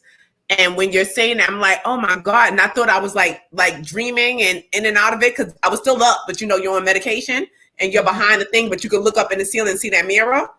I saw them digging around in my stomach and I saw them take something out. It was like red and globby. And they put it gotta move it out the way. Put it on the table, like on a metal table. And I'm just sitting there watching this like it's a movie, but because I feel like the pressure of them in my stomach. But I'm like, wow. But when I passed out and woke back up, I was too alarmed because how they put the footprints on the side of the pillow. My son's foot was like this big, and I was like, what the hell did I have? Sasquatch? And I was like so scared because they didn't they just put the baby there like, oh look. And I'm like, oh, get him out of here. And then they took the baby. And then fell out. And then when I woke up, they had the paper on the side with the footprints. So I'm like, what's this? I'm like, what the hell? And I'm like, the feet was like this big. So I'm like, no, bring me my baby. Bring me my baby. So it's like, but I lost what was going on. And it's like, and when you just said that, I'm like, I do remember seeing them put something red. They move the stuff around a little bit. They're pulling something out. And they have to put it back. There has to be a space there. They got to fix your vagina so your vagina don't have an eternal hole in it, okay? All the way up to your belly. I'm sorry to cut you off. Did you have both of you? Did you have your kids vaginal or did you have a cesarean? I had all vaginal births. Okay. No drugs. And you had cesarean. Okay. I just want to make sure. I had 2 C-section. I didn't have a vaginal birth. Okay, go ahead. I just want to know they move everybody's bladder around. They got to move that stuff and they play in there and then they take it out. Make sure you ain't got no tissue because some women that have hysterectomies, they have endometriosis and that wraps around your intestines. Mm-hmm. They got to make sure that you don't have no extra fibroids all the way around there, ma'am. So I don't know. Maybe you was the first person, maybe because you got a little extra money, that you were the first person in America that could have a major surgery, a hysterectomy on an outpatient basis. Okay. But I'm just saying, maybe that's just me, but you can't play in my motherfucking face. Okay. So surgery went from 3.5 hours to 8.5 hours. I can believe that. My surgery was like at 8 o'clock in the morning, 9 o'clock in the morning. I was supposed to be done by 11 o'clock. I woke up about 4. I know mine took an extra long time. Shit, it took them a long time to get me to sleep. The most traumatic part was I was bleeding so bad internally, externally, and they had to give me a blood transfusion 2 days before the surgery. They had to give me a blood transfusion the day before the surgery. And she said I still didn't have enough blood to carry the surgery. So they would have to give me a blood transfusion during the surgery. Wow. So I didn't know if I was going to wake up. Wow. So I know you full of shit. Okay. Period. Okay. Now production, she said, I talked about my surgery, but production chose not to show it. So you mean you made a deal with production for them not to show it? Because you mean to tell me Jamal is still in the phone, Steve came out on Thursday. First of all, you ain't even taught your daughters how they vagina work. Okay. All of a sudden, come on. You know what I'm saying? Now production chose not to tell your one story that you had to tell or mention your fibroids problems or your surgery problems. Like, ma'am, go to hell. I'm going to tell you, and I got a video up about my hysterectomy. First of all, I was in the hospital for 3 to 4 days. Yeah, do you think she actually had a hysterectomy? Because when she was I believe she had it the way she's doing so much fake emotion. I believe she had it, okay? But the story behind it is bullshit. I came to the hospital with my blanket, with my pillows, and my change of pajamas for 2 nights. Okay. That's what when you go into a hysterectomy, it's not an outpatient procedure. They said I had that motherfucker looking like a dorm room. I had to learn to walk again after the first day. So I know that they didn't tell you was going home that night, ma'am. You literally have to learn to walk. I'm like, a hysterectomy, like you were going home the same. I never heard anything. You got to learn to pee and poop. They need to make sure you can pee and poop. They need to make sure that you could cough, that you can breathe. You got to go through the even flow thing. You have to do all of that before they let you out the hospital. Yeah. Can we go back to Can we go back to section? I had to blow those balls up. If the balls, every ball had to get to a certain level, like. Can we go back to the fact that her daughters did not know how the stuff worked in our reproductive system?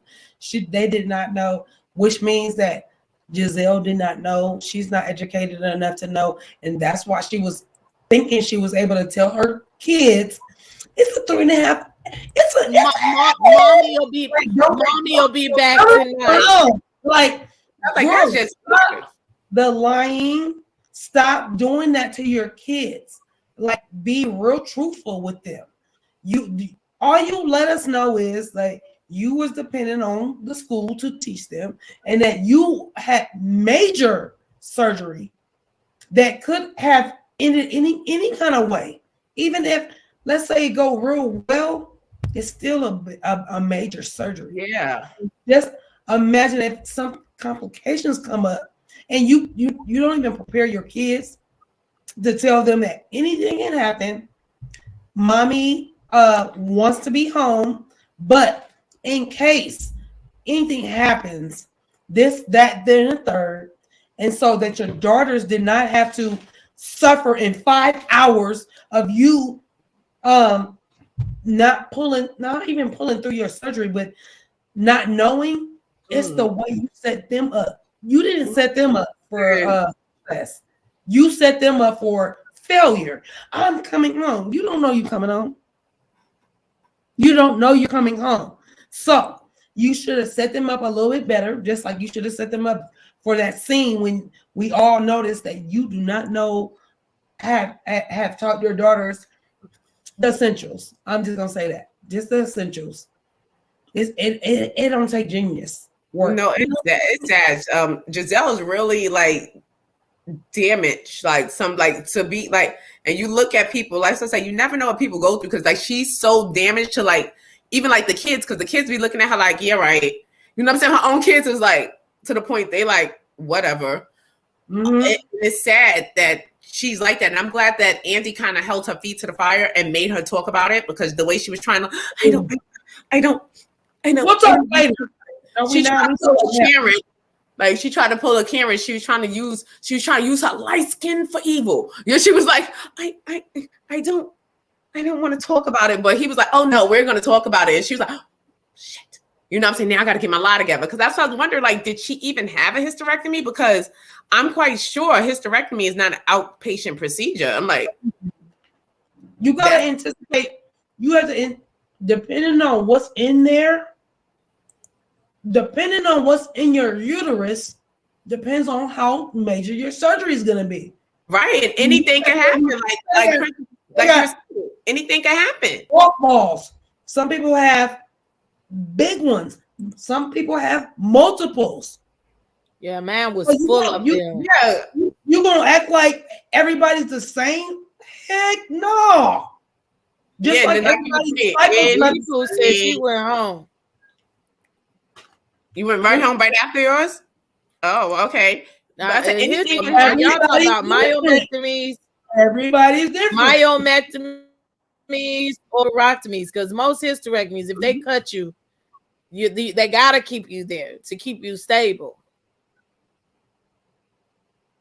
Yeah, but you never know what could happen, and she should have those kids prepared, because like when I went in to have my second C-section, it was a plant C-section. So they were trying to get me to induce my labor so I could have like natural childbirth. And because they said someone earlier was having a C-section and they end up losing their uterus, because she was like, someone lost their uterus earlier. We did a C-section and we had to do an emergency hysterectomy because they started, bleeding or whatever like that. So do you want to induce your labor? I was like, oh no, just cut me open and snatch this baby out. But not plant the C-section because I wanted to have her on Biggie's birthday. So I was like, I needed to another Gemini. on May 21st. In March. May 21st. No, that was his death day. That's when he got killed on March 24th. Oh, March. Okay, I'm like, he's a Gemini. He's born on May 25th. I love some Biggie. So he died in March, though. That's what I was like. Yeah, he died in March. His birthday's May 21st. Gotcha. Ray Ray said, I believe she had extensive adhesions, which may require hours later to extract from abdominal area, possibly from previous surgeries like cesareans or plastic surgery. Interesting. Right. All I'm saying is prepare your children for the worst. Like the worst thing that could happen is I might have to stay overnight because you promised your kids you was not going to stay overnight. So you gave, but you can't promise that. My point. You tell them that don't give them false hope. Yeah. Tell them real shit. Like, look, my surgery is only supposed to last 6 hours, which means surgery 3 hours. Let her tell it 3 hours, and then I'm gonna heal in 3, or they're gonna check in 3 hours, whatever. Depending on what time her surgery, it could have been an 8 o'clock. So let's give her the benefit of the doubt. It was an 8 a.m. surgery. She thought she was gonna go home that night. From 8 hours, or even 12 hours, 8 to 8. So what you should have did was set your children up and say, look, my surgery is at 8. This could happen, and this could happen. I'm probably going to come home most likely in the morning because mommy don't know what's going to happen when I wake up. I might be nauseous. They got to check that I poop before I leave, because every time you have a surgery, then you got to do number 2. They ain't let you leave till you do number 2. That's how it goes, period. So I might not be able to poop. I might be constipated. So I will probably see you guys the next day. And then that will set them up for success. The fact that they didn't know nothing for 5 hours and they were scared means that you did not prepare them for something that could go wrong. You only prepared them for something that was going to go specifically boom, boom, boom, boom. You can't do that. You always got to give them, but if this don't go right, but that's because we are talking about emotionalist Giselle. She's so emotionalist that she doesn't know how to convey, I'm scared. I don't know what's going to go happen. I don't know how to convey to my own daughters to be strong, scared, anxiety. She doesn't even know how to do that with her own kids. She's a hurt person. She's a hurt person. She's a hurt person. I feel sorry for her. I do too. She's a hurt person. Like, she's so hurt. That's why she hurts other people and finds joy in hurting other people. Because she finds joy. You could tell when she said, I don't like her.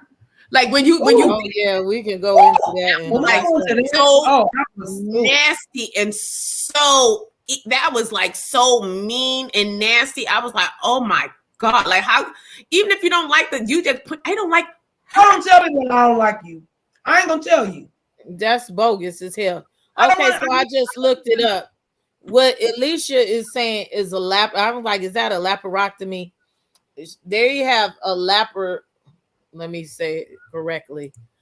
A laparoscopic hysterectomy, which is not the same as. Oh yeah, it's not so invasive as the other one. It's not as invasive. It's the traditional hysterectomy, and that's when they go home early or whatever. But the trick to that is they have minimal, like the uterus is not big, and they have minimal damage to the uterus with fibroids or whatever. But I still don't believe Giselle's shit, because if you had to do all that, they couldn't have done that with the laparoscopic in the first place. Bitch, you try to make it like you was having laparoscopic surgery, but you really was having a regular hysterectomy. But the amazing, like, and we didn't even know, like, she had a sister. You have a sister, Giselle? A sister that you never mentioned? Don't lie. I don't like it. Now I really want to see this sister. I'm really concerned about the sister now, because what kind of doctors you have, Weedy Poo? Ooh, child. She didn't even. She was on. She was back for 6 hours. Like I said, oh wow. You anticipate two. You anticipated 2 o'clock, right? So, but if anything goes wrong, you cannot. For me, I just always want to. I'm a very positive person. But when you go into the surgery, you got to go with facts, percentage. Yeah, and you got to get your kids and your Like, family like, prepared just in case anything happen. You got to tell them My where the birth kids wouldn't have been certificates at the hospital. Matter of fact, they don't let your kids, other than the 18-year-old, your kids can't even sit in there. You know. Yeah, they Oh, used to like. It's so sad that you got the hospitals now. But you got to tell your people where the birth certificates are, where everything's at, such and such, and this and the third, just in case anything happens. You never know. That's Like what I'm saying. that's Like, something you have to be prepared. I feel like she didn't set them up she did. when they put it on camera for her to talk about it. I don't know if they put her feet to the fire to be like, hey Giselle, look, we gonna put you. Let's talk about your surgery with your girls. They don't prep them in the reunion. That's why she tried to move past it. And Andy was like, hell no, we're gonna talk about it. And how long is this going to last on Potomac? I understand that Giselle's a favorite of theirs and she's the do girl for them or whatever like that.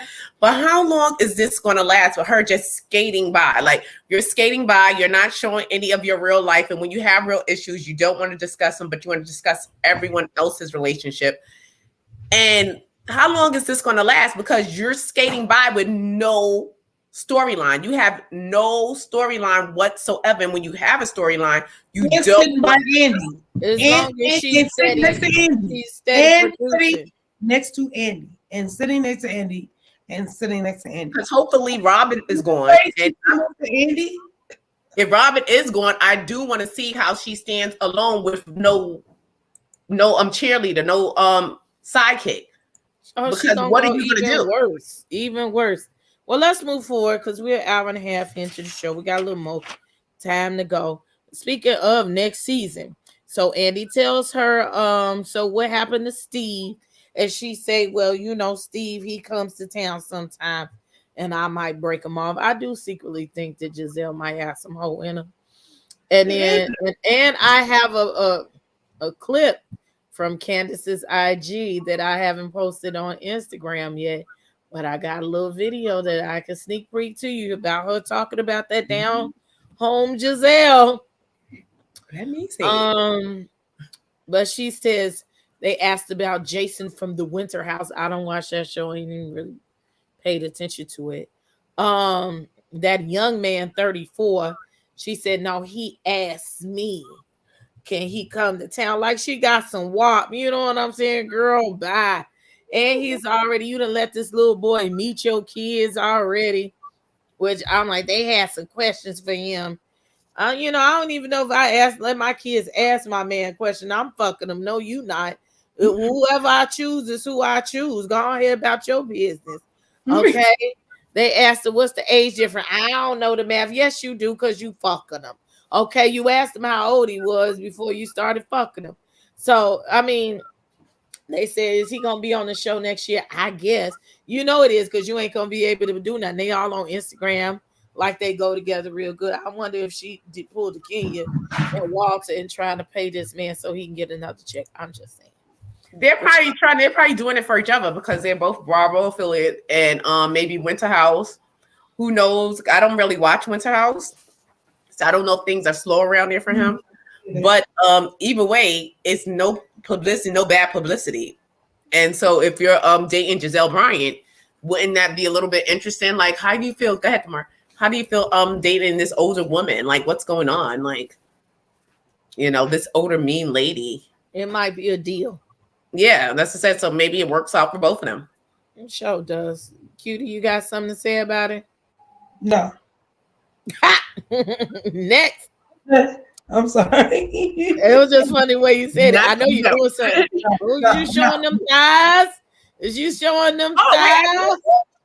I'm trying to find my kid because I had a little cake here for Shady.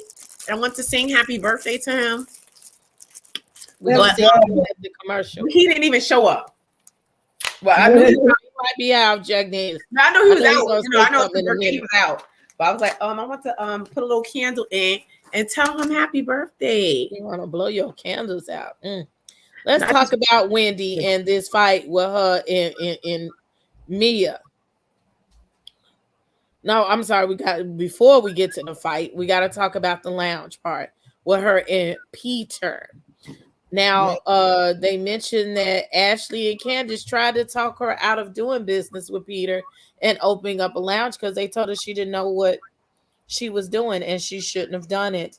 And also, but Ashley said, well, at least you're trying to go into business with a person who knows about, restaurateuring. So that was a plus. Okay. That's what you over there doing. Uh then they mentioned now the part where Mia stuck her nose into somebody's business that didn't have shit to do with her. And Mia said, well, maybe, as she said with these other cases, maybe I failed to communicate efficiently. And I didn't come there meaning to argue with Mia, but I was just telling her about her business and how it pertains to Peter. Ma'am, you didn't have nothing to say because it didn't have nothing to do with you. And so Mia tried to throw in, this Mia really will go down in the gutter with you when she feels that she's losing. Yes, she says she's a person that I don't like to disrespect people. That's a whole lie because you go right back to them strip club antics. Soon as she felt like she was losing, Mia said, well, Wendy fucked Peter, and I seen it on camera over there down to the bar one. Peter don't even be at bar one like that. How do I know? Because I know someone who manages bar one Miami, and it's been told to me directly. Peter don't be even being that motherfucker like that. So he decided to show Mia, of all people, where he fucked Wendy. And I would be to think that if Wendy would have some hoe in her, then she wouldn't let you fuck her in the restaurant. I'm just saying, but I love to come back with Mia said, but you fucking for lobster. She got that seafood coochie.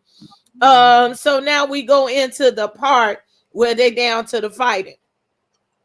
Now Robin says she didn't want her to fight, so that's why she decided to TMZ her. And it was so much on the camera that they didn't talk about. So she said, if you don't want to fight, then you need to shut up and stop gaslighting the fight. No, you don't tell me to shut the fuck up. You tell that bitch just trying to comfort me to shut the fuck up. Because I wasn't even talking to her in the first place. Mia brought the problems to Wendy. So you mean to tell me Wendy's supposed to take the assault? She's supposed to take the abuse and just sit there and not say nothing to somebody? No, she did need to whoop that lady's ass. She deserved every ass whooping coming her way that Wendy wanted to put on. The fact that Wendy gave restraint, showed restraint, sat down, gave that woman multiple passes. That was enough. But you're not going to tell me that I can't say what I want to say and I'm grown as hell, but she can say whatever she wants to me and, try to hit me not once, but twice or three times. We only saw twice on camera. Mia has admitted to that she was drinking too much, and that's how she also escalated the situation. Don't tell me shut the fuck up. Tell her shut the fuck up. But Robin said, well, I'm not friends with Wendy, or I'm not friends with Wendy, but Karen is friends with Wendy and Mia, so she was better served tell it. No, it's not. If you gonna tell me shut the fuck up, then it was just the same for you to tell Mia to shut the fuck up. Since we're not friends, don't say shit to me. How about that? Okay, don't say nothing to me if we're not friends. Okay, you don't care about me fighting. And the way she tried to put that together, it really looks stupid. Well, if you don't want to fight on camera, then don't fight on camera. Well, why is you putting your camera out? If you don't want her to fight on camera, you should have been a part of that to de-escalate it. Right is right and wrong is wrong. And you knew me it was wrong, but y'all never tried to stop me from doing that. Why? Because y'all was entertained by the foolishness that was going on camera. And she didn't acknowledge Wendy as she should. Didn't nobody need to break that? Karen didn't need to be the only person to break it up. It should have been everybody. But Giselle wanted to sit up there and eat Oreos and chocolate covered strawberries and eat her dinner. And so did Robert. And they didn't care about none of that. And the reason they put behind that is because Giselle and Robin don't like her. And I'm with Candace. That shows your moral compass. Because right is right. and wrong is wrong. And y'all knew that was wrong, but because that's some hood shit, I don't like that bitch, so I'm gonna watch her get beat up for something that I have a art with her about, even though I know that it's wrong for that lady to beat her up. And because I don't have the gumption, or because I don't have the balls to get up and fight or talk about this woman or come at this woman, I'm gonna allow somebody else to do the dirty work, and I'm gonna watch and I'm gonna film it. And for that, you are disgusting piece of shit, Giselle and Robin. Go They're a ahead. bunch of punks. They are a bunch of punks. And the way Giselle and Robin sat up there and with the camera in her face, like such and such, and calling her, oh, but you what she call it, antagonistic, that she's antagonizing. Wait before you get deep into it. I forgot. Let's acknowledge CC's super chat. CC. Happy birthday to all the Pisces. I unmuted you and you muted. Yeah. Oh, wait. We playing a mute game. Unmute yourself. Okay. There we go. CC down there multitasking. Yep. But that Robin, yeah, she Wendy should have slapped Mia and then turned around and back slapped Robin and just stared at Giselle, because Giselle definitely don't want no smoke. That's what she should have did. And just went for it, because the way they try to play her, it was like horrible. I hate to see that. And then Giselle pointing over there, I don't like her. And like Candace said, it is a moral compass. Like, regardless if you don't like a person or not, you are in a group. And what's right is right and what's wrong is wrong. It was wrong. The same way y'all all dog pals and jumped on Monique when Monique gave Candace what she technically asked for, but and she just started the fight. It was wrong. It was wrong. Like, Wendy didn't even really want no smoke. She's sitting there and just talking, and she wasn't yelling, she wasn't screaming, she wasn't up in Mia's face. Mia dashed that drink in her face. That was wrong. And everybody at the table could have said it was wrong. It shouldn't have just been Karen or Ashley. Yeah, the fact that Robin thought she was doing something by throwing Karen under the bus, bitch, get on my face. If anything, I thought Karen would have been the one. Shut up, you big Sasquatch linebacker, big shoulder ass bitch. Shut up. You everything that you say, everything she say is so that we don't pay attention to what's going on with you and Ron, bitch. That's where I'm having a problem with yo ugly, dumb. Like, it was funny when who said that? I'm trying to think of who was sitting right there. Oh, Wendy. It was when Wendy called me a dumb. I was like, oh, you, because for me, Robin, you're dumb. You're dumb. You married a man after you knew he was in a laundromat doing his laundry with another bitch. The fact that you thought, oh, Canada, she couldn't have been here, bitch. She was on this side on Canada. When they broke the border down, she was on this side, dummy. Was it during the pandemic? Like, what the hell? Like, on the pandemic, she was on this side. So while you talking about they closed the border, and it was not, they closed the border and she was on this side, and that's why she was able to call your husband, the Raven, and anybody else that bro wants to call. Girl, that's what that's what the girls do. And you was part of those girls too. Girl, you ain't cute enough to have pulled one. You only pulled one because you were his sister. Get out of my face. Period. Let's go back. Let me digress. Let's digress. So the fact that Wendy had to tell you, Robin, that you were wrong. Like, Robin, like, she literally was sitting here trying to tell us that, no, I have everybody's best interest in hand. You don't. You don't even have your best. You don't have yourself in your best interest. Like you think you gonna put us before you, and you are putting Juan before you. You're putting Juan before you, and then you, not even your kids. It's you. It's Juan. I kind of even tied up with the kids because I kind of feel like she's smelling herself, she's feeling herself. She think reasonably shady is a good thing. It's not. I don't know why you think it is. It's not. I'm sorry.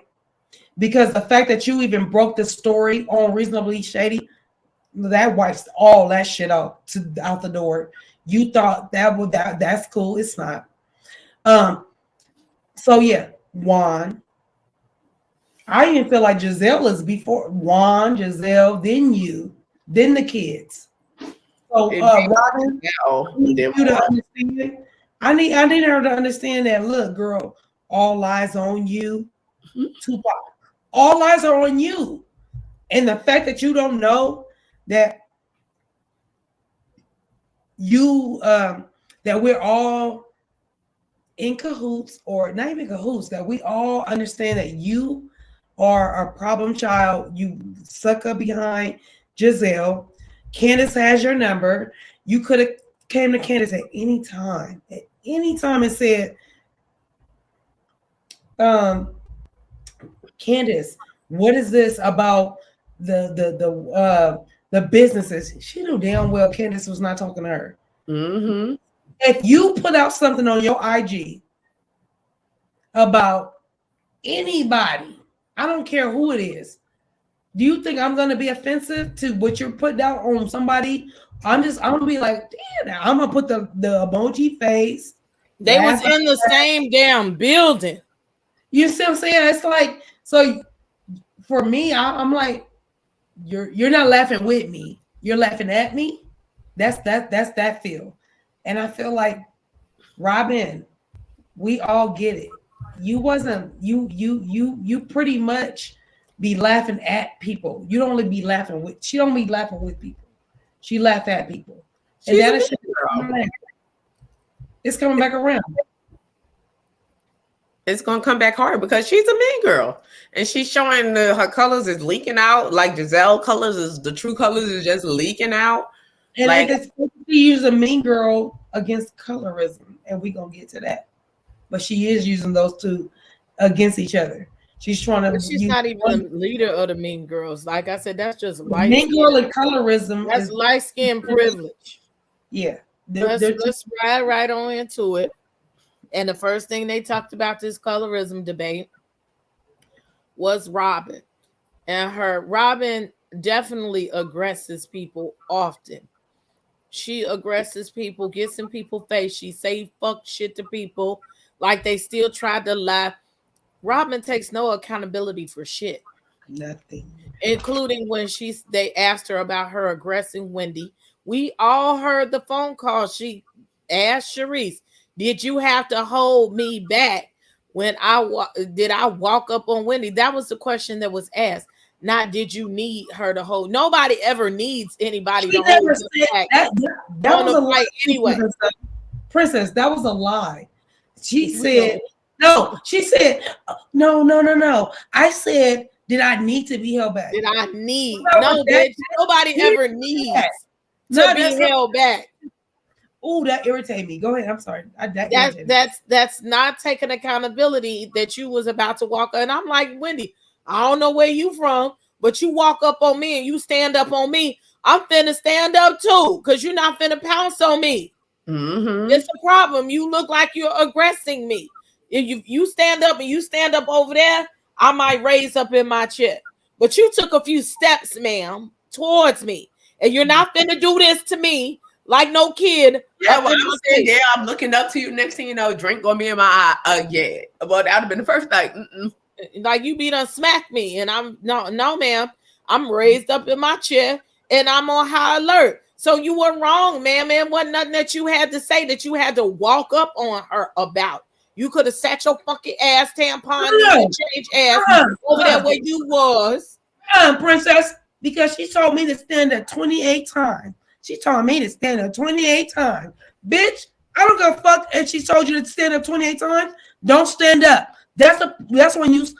That don't mean you have to. You can ignore somebody and walk away from the fight. Because what, you don't want to fight on camera.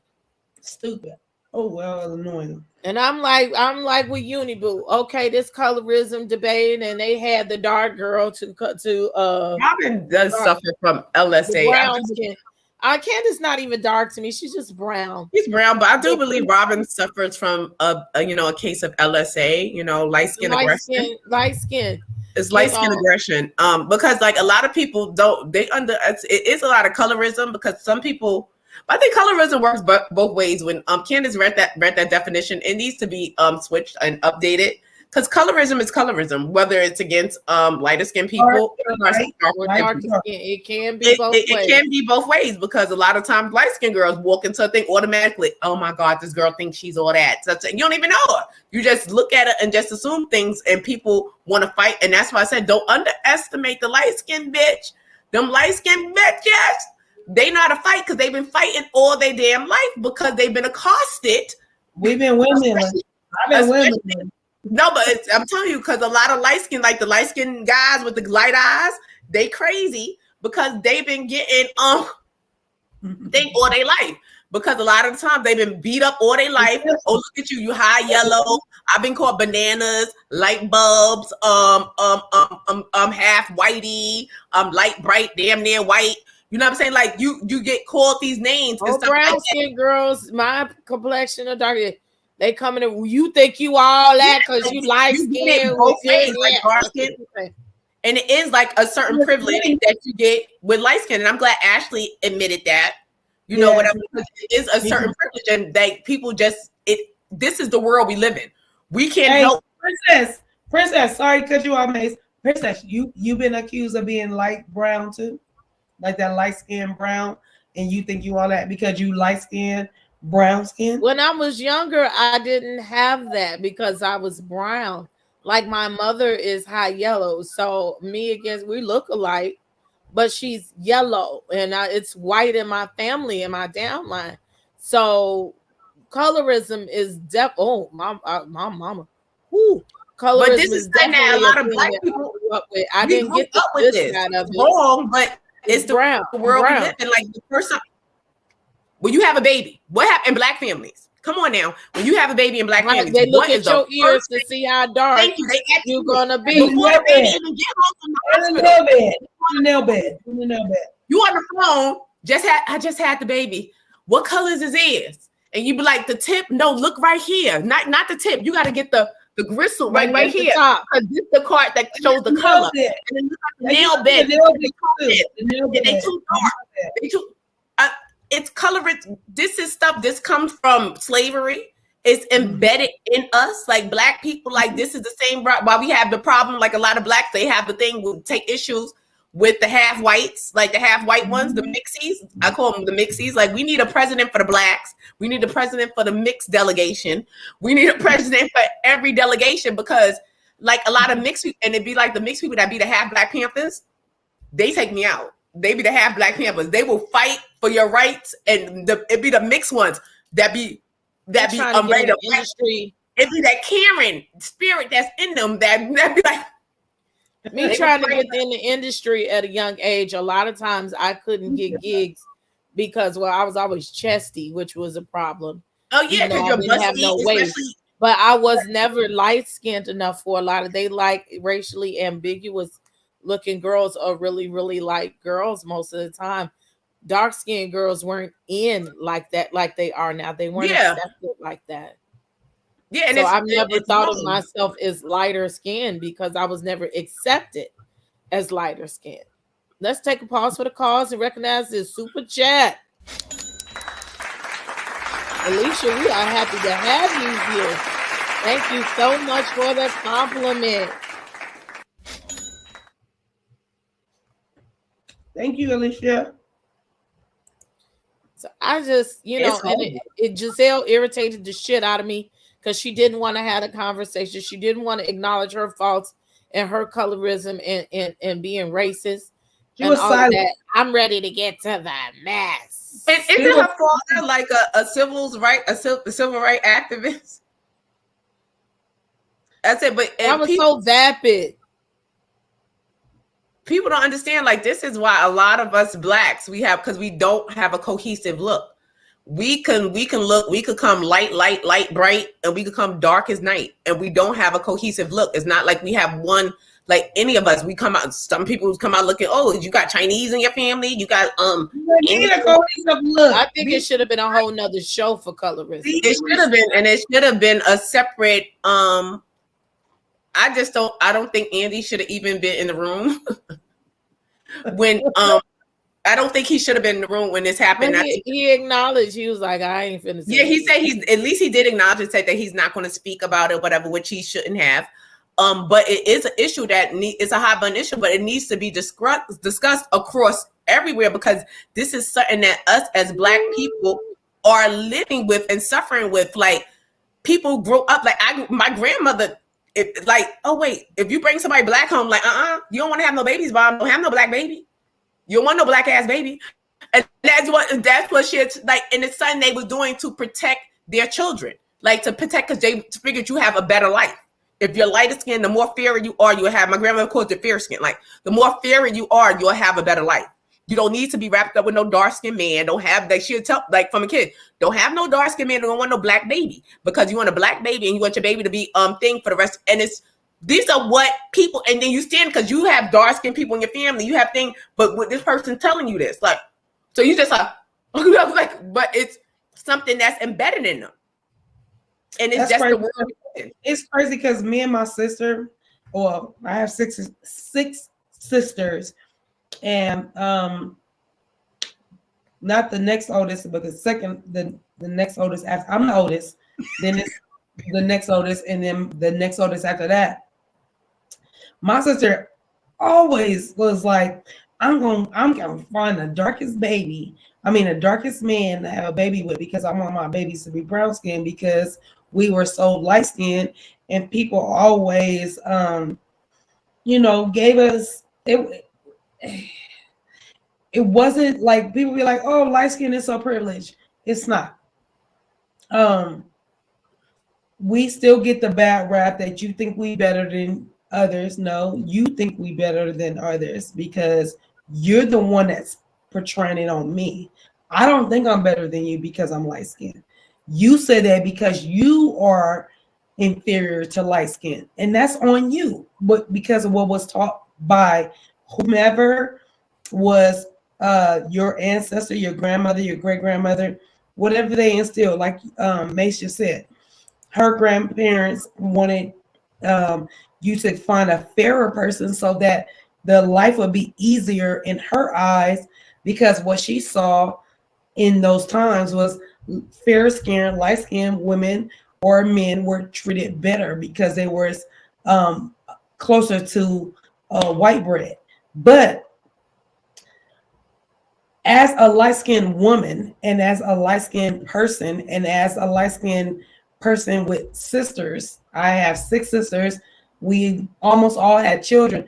It's a trip to really hear one of my sisters, the one I was speaking of, really was like, I want to find a dark skinned man. I want to have a dark skinned baby, because of the stipulation that we felt as light skinned women being. I'm sure the way all y'all look, they probably was like, you think you all like y'all like white men. But I didn't even know really green. Black people are green. We're green people. I'm olive for sure. Look, I'm definitely olive. But see, all of CC's, look, Poppy Cutiee has some fine ass daughters. All of Poppy's Cutie's kids is fine. So that's probably why they picked on y'all asses too.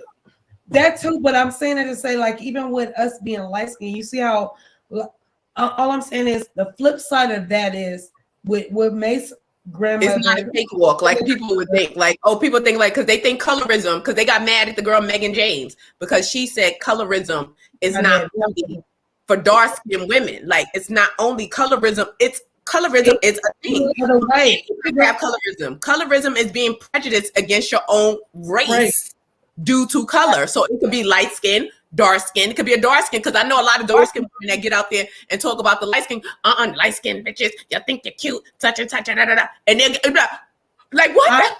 Some dark skinned girls have chips on their shoulders. They do. Look, I hate it, because even when I like Bondi spoke on it, and that's one of my favorite content creators. She spoke on light skinned women. She doesn't loop us all together.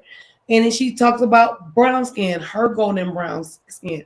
And then she's talked about dark skinned women. And it's like I said, I don't know if y'all heard me. Yesterday I was on the candy shop. The candy shop. If you guys have not followed the candy shop, she's a content creator as well. But I was on her channel yesterday, and I was also speaking about how my grandmother is dark skinned. Princess A.V met her. My mom is caramel, and then I'm light skinned. And then my grandbaby, both my grandbabies are light skin, lighter than me. Like they can pass. One of my grandbabies can pass for Hispanic, but not really, because she's still a black. Like you just cannot deny no black skin. You just cannot. But I said it to say my grandmother is really dark skinned. My mom is brown skin, caramel complected like Princess, and then me, and then my grandbabies are lighter than me. What I'm saying is we are all black, we are all these different shades, and yes, there is colorism. If I go into a place with my grandmother, they're gonna talk to me first, not because her age, it's her skin complexion. They're gonna do it because that's what they do. They being people that have not been educated on how black people are an array of colors. We should not be hating on no certain. The stipulation for me is that when people are dark skinned, always think the light skinned people think we are better. The light skinned people think that the dark skin gets a better privilege. Because if I was a little bit darker, I'd be happy. Like right now, I have my tint on that's making me a little bit more browner, because in my winter months, I am very pale. So right now, like during the winter, like my complexion changes. Like one minute I could be, we all do. Light, dark, all of us, we all do. If we don't get enough sun, vitamin D, we all going to be another shade of our color. So I say that to say, I'm sitting here, I have my light on that's making me look a little bit browner, because people will judge you on how light you are. But I come from a dark chocolate sister. My grandmother is a dark chocolate, beautiful sister. My mom, her skin complexion is flawless in her 70s. Sisters. Like I come from that. But if you look at me, you're gonna be like, California cutie thinks she cute, she light skin, she got light skin privilege. I do. But I do recognize that my grandmother did not have that. I recognize my mom did not have that. I recognize my mom was considered a nanny, pushing me around in her stroller. Mm-hmm. See what I'm saying? So don't get it twisted. Don't think I don't have a story or a history. I do. So when y'all are putting this stipulation on us light-skinned women, understand that what Mase has said about her grandmother wanting us to have fair-skinned children because they thought it would be better. There's no better. Dark-skinned woman to a light-skinned woman, we all get the same flack. The words of Jay-Z, still nigga. It's still at the end of the day, it's still you still get it. You may get a little bit on this end, a little bit, yeah, because sometimes you may be able to move easier being a little light skinned because people don't fear you as much. You may be able to because it's like they don't have that fear. Like it's a lot of times, like in high school, like thing. I'm like, y'all don't know I'm crazier than a bed bug. You understand? I'm saying y'all need to be scared, but they don't have that fear because they're like, oh, you're light and nice. You're Look, we had a better colorism conversation than that they did down to the Potomac. Right. And I'm like, because my father's black as his bag. Like he's black. And the only thing, like I said, us and Latinos, like we're so mixed up. We have different colors. Like we don't like, you could be sitting right next. You don't know. The only thing different is that the Latinos, a lot of them have their language. That's it. We don't have, like, as black people, like we don't have a language of our own. We don't have our African dialect. Our language from because even if you could be with the blackest Latino, because I know Latinos that look black, that I look more Latino than them. You understand? Like they look really black, and then as soon as they put with that guala and mira coño whatever, they like ay coño, and they like and they're like buddy because they have that language and that connection through that language.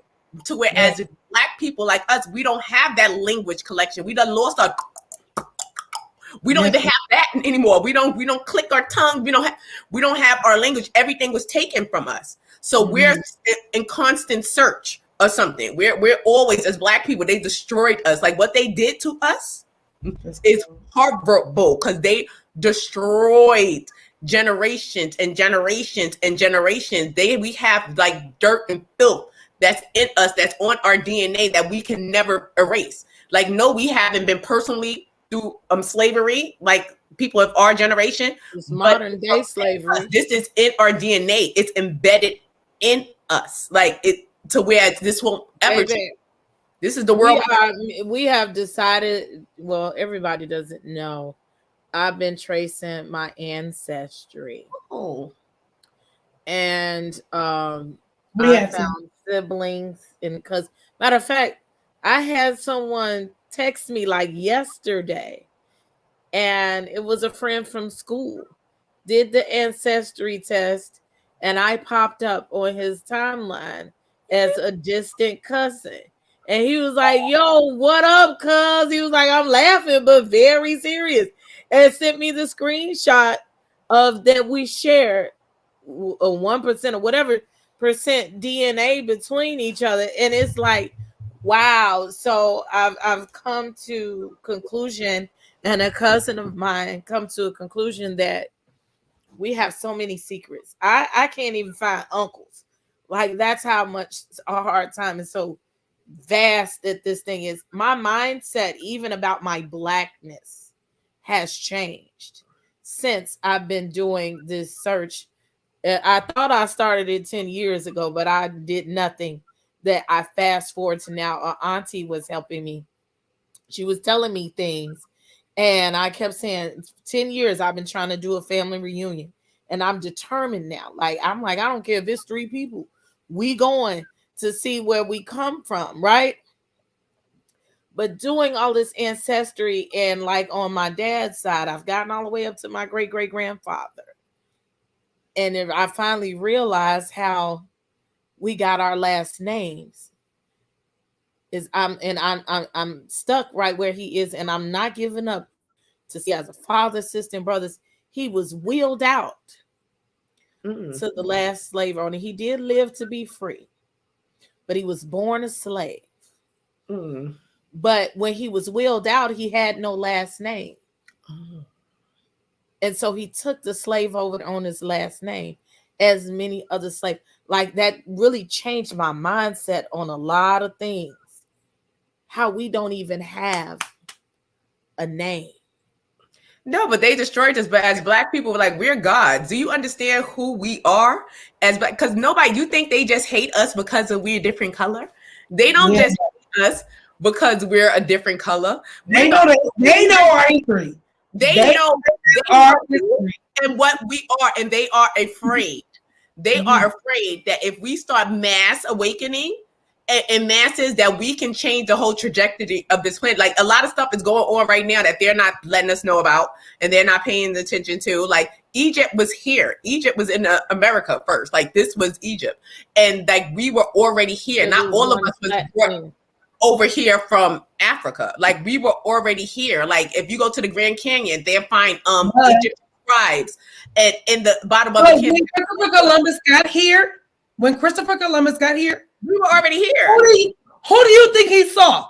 But we were here before the Indians. They dug up skulls, and the most ancient skull that they found wasn't even from the Indians. It was an African American. So we were here before the Indians. We are God. That we were. It's in our DNA, and that's why they hate us. They are scared of us.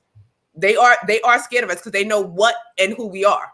And it's horrible that we can't get along and we like color and stuff like that. This was all a distraction. All this color and stuff like that, that's a distraction. That's that we can't get to our bigger agenda. But we need to just if we are Black, you're special and we are gods. And the God DNA is in us. That's why the Black woman is the only one that has the Eve gene. We are the only one in the world with the Eve gene. And we're very special. And they know that. And that's why they always suppressing us. Even with this winter and everything like that, they're suppressing us. And with that jab, I think, they're suppressing us. Won't be jabbing me. I want my superpowers. Me too. Black Diamond, I really haven't had time to sit down and do much of nothing because I'm trying to get all of this stuff prepared in between. Did you see the sinkhole that opened up in China and they found a whole underground forest with ancient antique animals? Avatar? And basically, it's a sinkhole in China. They found, and underneath they opened up, and it's a whole forest and a whole another world underneath there too, as well. Wow, they're finding a whole lot of stuff. A lot of shit over there in China right now. Was a slave. I didn't know that, but I've been dreaming about stuff like that, and I feel like I watched something recently. That's why I say I dreamt that. Yeah, because the lies they're not gonna be able to hide the lies no more. All the lies that they said about the earth and the world and stuff like that, everything is opening up. And stuff is starting to happen at a rapid pace. And I do believe they're scared. And we need to be afraid too. Because stuff is popping out and opening up, cracking, Africa splitting, it's a whole bunch of stuff opening a little bit more. And it's just not from social media, but like you saying, it's the world. Real shit. The whole world. You see the cows, all them cows lined up in one line? Or them, what cow? When did you ever see cows line up for match? They're going to a big old. I haven't been able to look at nothing. I've hardly done anything. The sheep are just walking in circles. A herd of sheep just going around in circles. That's why it's almost dry, and you know what they said when that Euphrates dry up, what's going to happen? And that's one of the main rivers that has access, provides water to a lot of places. Oh my goodness! It's alert. It's alert. Hey y'all! It's election day here. Hit that like button, y'all. Hit the like button. So they're and the people that they said we're going to have a runoff. We had 7 people running for race for mayor, and I just got this for your Chicago people. Mm-hmm. I haven't been able to do my 50-50 news, nothing. Our mayor, Lori Lightfoot, they kicked her ass up out of here. She's not the mayor. She just lost. She just conceded. And so now it's between Paul Vallis and Brandon Johnson. These school people. Interesting. Oh my God, I'd like to see that lady. Man, they had it out for her. They was trying to tear her ass down. But I think she had the pandemic against her. That wasn't fair. But hey, I ain't getting Princess, Simone wants to know if we're gonna take calls tonight. Hey, Simone. Yeah, I was about to say that till I looked at my phone. It kept vibrating. Oh my God, this thing is making me hungry. Happy birthday, Shady. This was for you. Happy birthday, girl. Happy birthday. Happy birthday to you. Happy birthday to you. Happy birthday to you. Now talking on to Shady. I hope you ain't pissy drunk by now because he was supposed to come. No, Shady. Never mind what Princess said. I think he fell out. He got drunk. I'll be pissy drunk. But have a we gonna conclude that Shady got drunk because he sent us a message right before that he was still out. I hope you got drunk. I hope you got drunk. I hope you got your song. I hope you got your song. I hope you had a good time. And I hope you guys subscribe to his channel. If y'all have not, the Mase and Shady Show. Please make it rain on Shady. We don't care if you send him $1. Send him something. Cash app him for his birthday. 99 cents is great. Yes, a Bro, little it's dollar. good. Okay. We're gonna play. He will come back, you know. The with beard your, gonna be real shiny. yeah, real with your skin shiny. glowing. You got that glow. Okay, Yeah. we're going Got to that glow? we're going to talk about this last point, and then Okay. we're gonna have a commercial, and then we're going to take the calls. And this last point is Jacqueline. Get ready to come to the stage.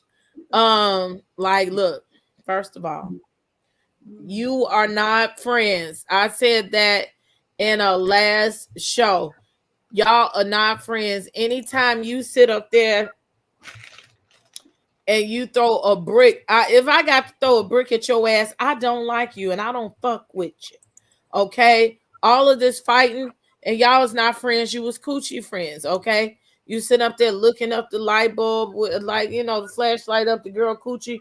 Ain't nothing about gynecology school told you to do that. You don't have a speculum.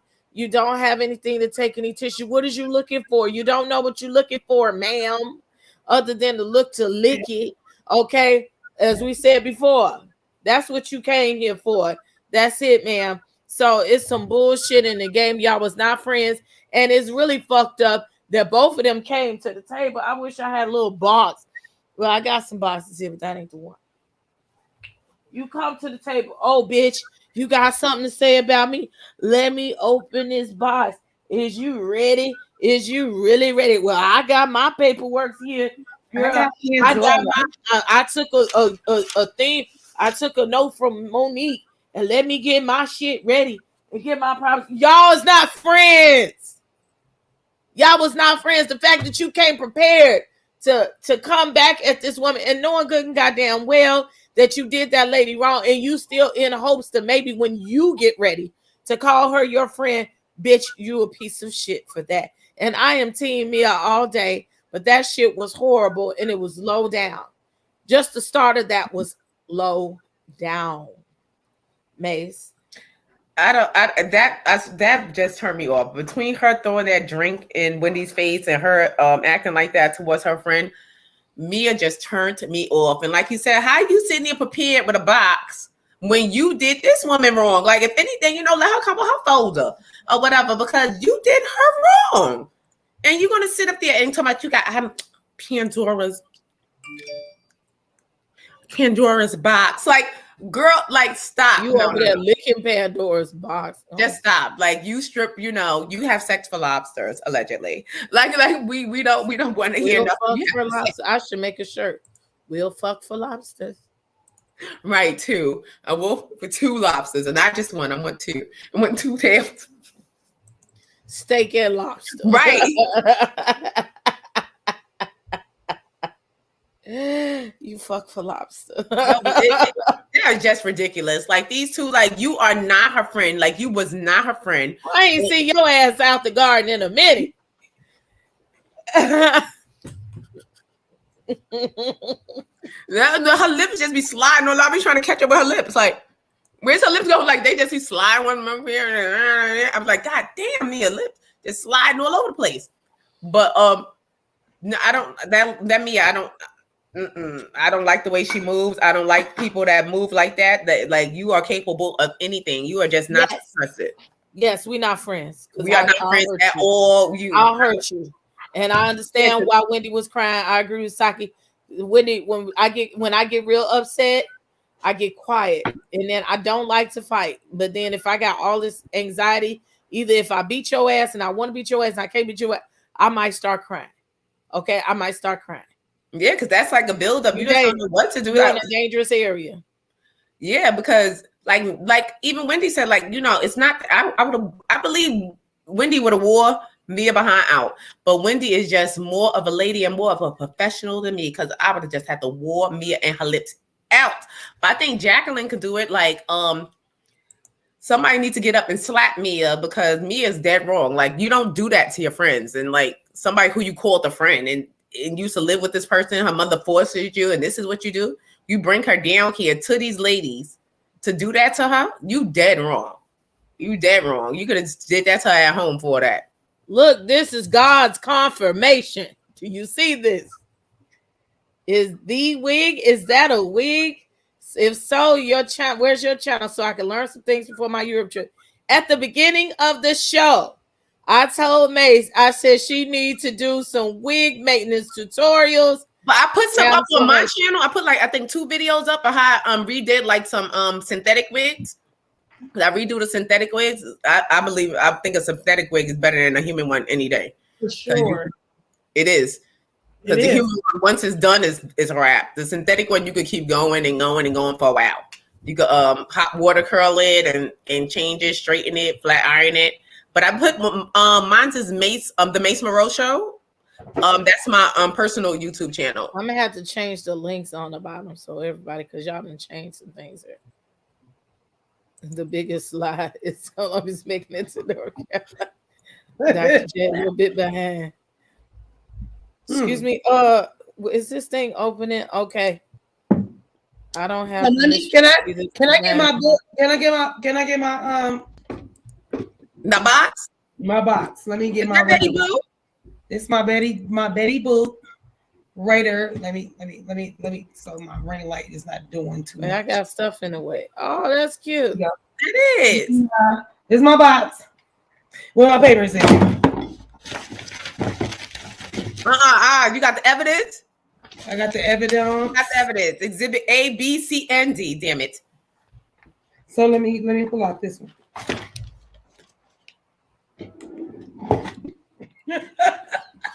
That's it. All right.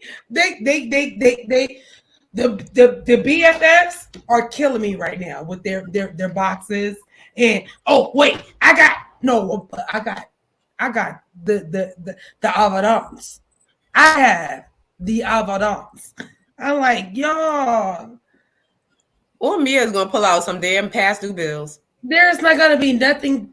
They're both gonna do the same thing, which is not gonna be nothing.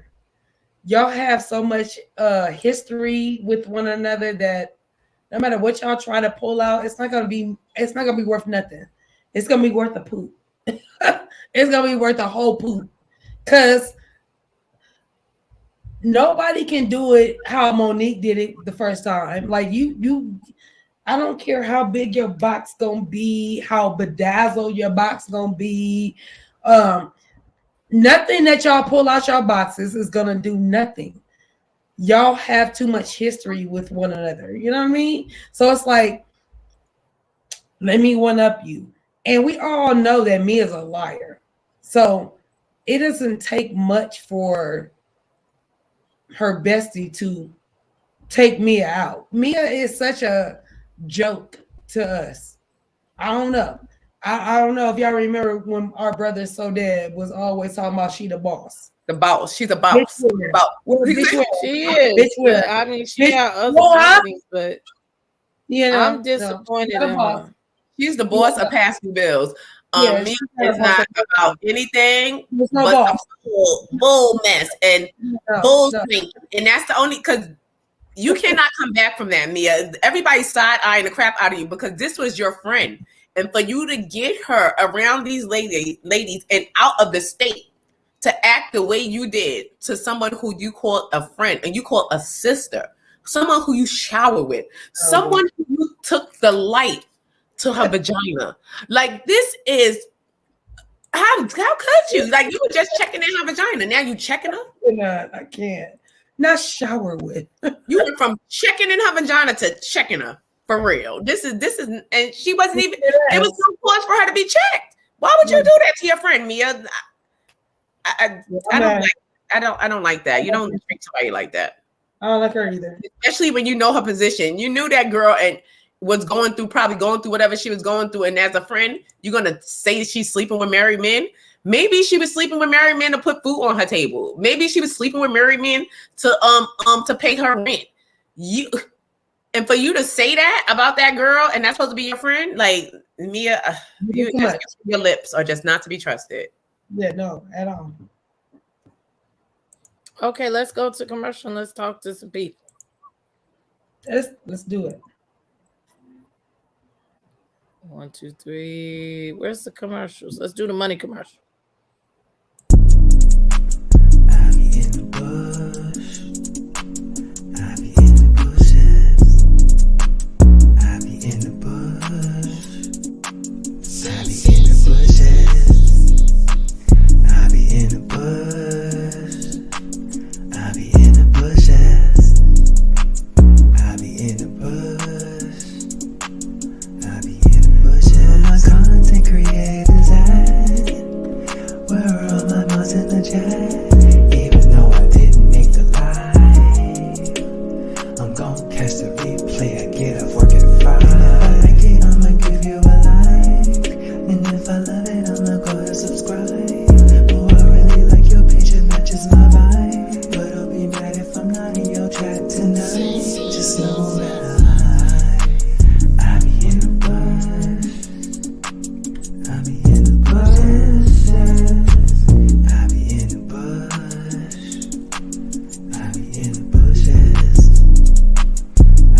watch the recap like I did though. Like you, I'ma give you a like. And if I love you, I'ma go ahead subscribe. Like your picture matches my vibe. But now I'll never drop down in your check and time.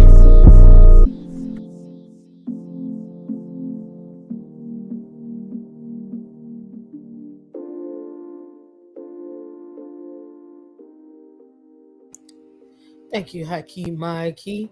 I hope that you took that time to press the like button, subscribe, and share. Subscribe to the channel. Make sure you're subscribed and that you weren't dropped from your subscription because it's happening. I don't know. I'm looking at myself in the camera Oh, dear.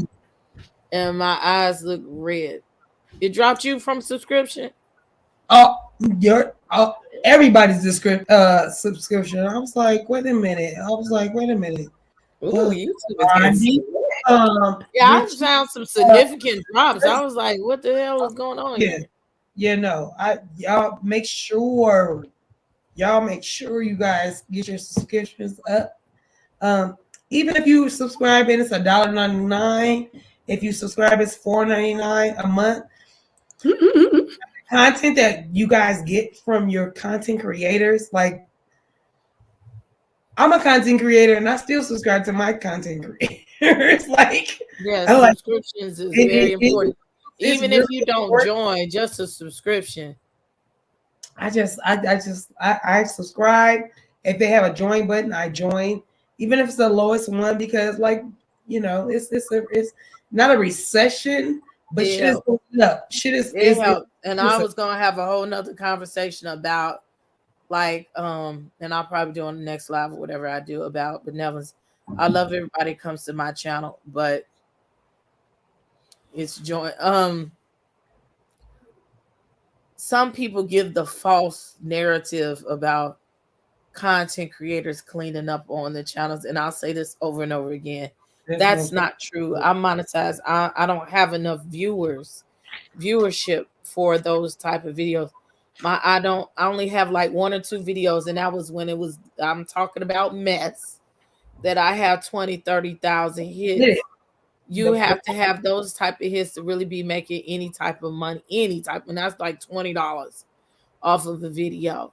The money comes from super chats and benevolence to the channel. That's where that money comes from. It's not necessarily only the views. Those type of people that's making money like that, those usually people who are uploaders and they're in different types of sectors in YouTube. And this is the lowest earning sector. I don't demand people, like some people you'll have them say hit the cash app every 2 or 3 minutes. I don't demand any of my viewers. I'm gonna stop talking if y'all don't send me some money. I refuse to do that. But I do implore you to give to me, to us, to all of your content creators, because it's not what you think it is. People like to give more money to the people that's got money, which is weird to me. Like Tasha K, she has 1 million subscribers. Trust me, she's getting money off of streams. But she still gets super chats and don't even ask for them. She doesn't have membership. Those people get money.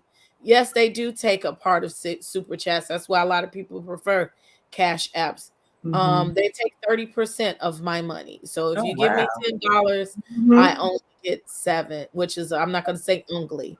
I get 7. So yes, they do take a percentage of super chats, super thanks, anything that comes into the channel via YouTube, even my memberships. $1.99. They're gonna take 30% of the $1.99 every time. So I thank y'all for your benevolence, but just be mindful. Yes, it's important to all of us. This is why I had to go back to work. I can't survive off of my YouTube money right now. I had to go back to work. And therefore that takes away. I hate to go back because I don't want to. And it was just recently asked, why did I not want to work? Not that I just don't want to work. I would like to work doing what I love, doing my content and doing my art, but it doesn't make enough money. And so therefore going to work takes away. I'm tired. I got a lot of things going on. So I don't have as much time to give to my content as I would like to. And I'm not going to deprive myself of sleep and doing this shit day and night. I ain't gonna lie Yes, to you. most of the time with a lot of the content creators, it's a labor of love. It's It something that is. they enjoy doing, and something that you have. Because sometimes you find your little cliques. I'm like, oh, I found people just as crazy as me. You know what I'm saying? So you find your Oh, little he and Mace been going through this miniature thing. yeah, like like me, like Yeah, that is find people amazing. that like certain things because like my immediate group of they don't like what I like. They don't watch the Housewives. They like Right. look. That's all, Mace. That's where I'm at. My husband was my reality junkie mate, and now he hates reality TV. He like, ah. I'm like, so what am I supposed to do that you don't like? Like, so Yeah, because I didn't have. Football. I was just watching TV because like my husband used to be out. He worked a lot, so then he would be out sometimes, most of the time during the day. So now that he's more in the home, like he work and then just come just straight in the house and go to sleep. He's right. becoming to get involved with the I was like, wait, I don't even know why I'm watching this. Like, but he's watching it, like now you all into it. But I don't have anybody like my friends who they like what we are watching the stock market. We are not watching reality show. I don't even know why you're doing that. So like I don't have the right to watch. I'm like, wow, people are interested. They invested like me. I did not know this existed until the pandemic. When I started really watching like the YouTube, because I would just watch like Kaya, I would watch Kaya and T.S. Madison when they had the Queen's Court and Monkey Diva. That's the only reason I went on YouTube before. And then I came across Monica's channel. That's when I saw you guys. And I started watching her channel because y'all was interesting. Like when she would bring y'all up on the panel, I would like constantly watch. I was like, oh, I'm staying up to watch this. And I was like, oh wow, the logos are on YouTube. That's where all the crazies are. Right. Oh, yes, they are. Yeah, Let's give a shout out to Nihar. Thank you for the contribution. You don't demand, but I'm giving it anyway. Thank you, Nihar. We appreciate you so much. I just checked. She said hers is still good. Let's take some calls up in so we can get out of here before. Yes, let's do it. Let's do it. Simone Labouche, girl. Where you at? Where is our sister? From another mister. Hello. Hey, Simone. Hello. How is everyone? I'm so happy to be. I'm always happy to be in the house of the princess. Princess, you're just as always. I'm happy to see California Cutiee, which I have renamed Blaze, Blizzard, California Cutiee, and Mase Marow. How is everyone? We're well. How are you? I'm good. I'm not snowed in. I'm good. I'm doing well. California, I'm happy to hear you're not snowed in. I heard you had a horrible blizzard out there. Look, let me just get right into it. Giselle has a major shortcomings, and what I wanted to say is that white people have a preference for white people. They also have a preference for those who are European-esque, those who appear to be white people, and that is why Giselle has done so very well on House of Potomac Housewives. Yep, that's true. Andy did not realize that while he was not part of the discussion on colorism, which was not enough to say the least, which was truncated to say the least, which should have had a psychiatrist who was abreast of the situation, who was who understood the cultural significance of the conversation. None of that was present. So I have concerns even speaking about the conversation.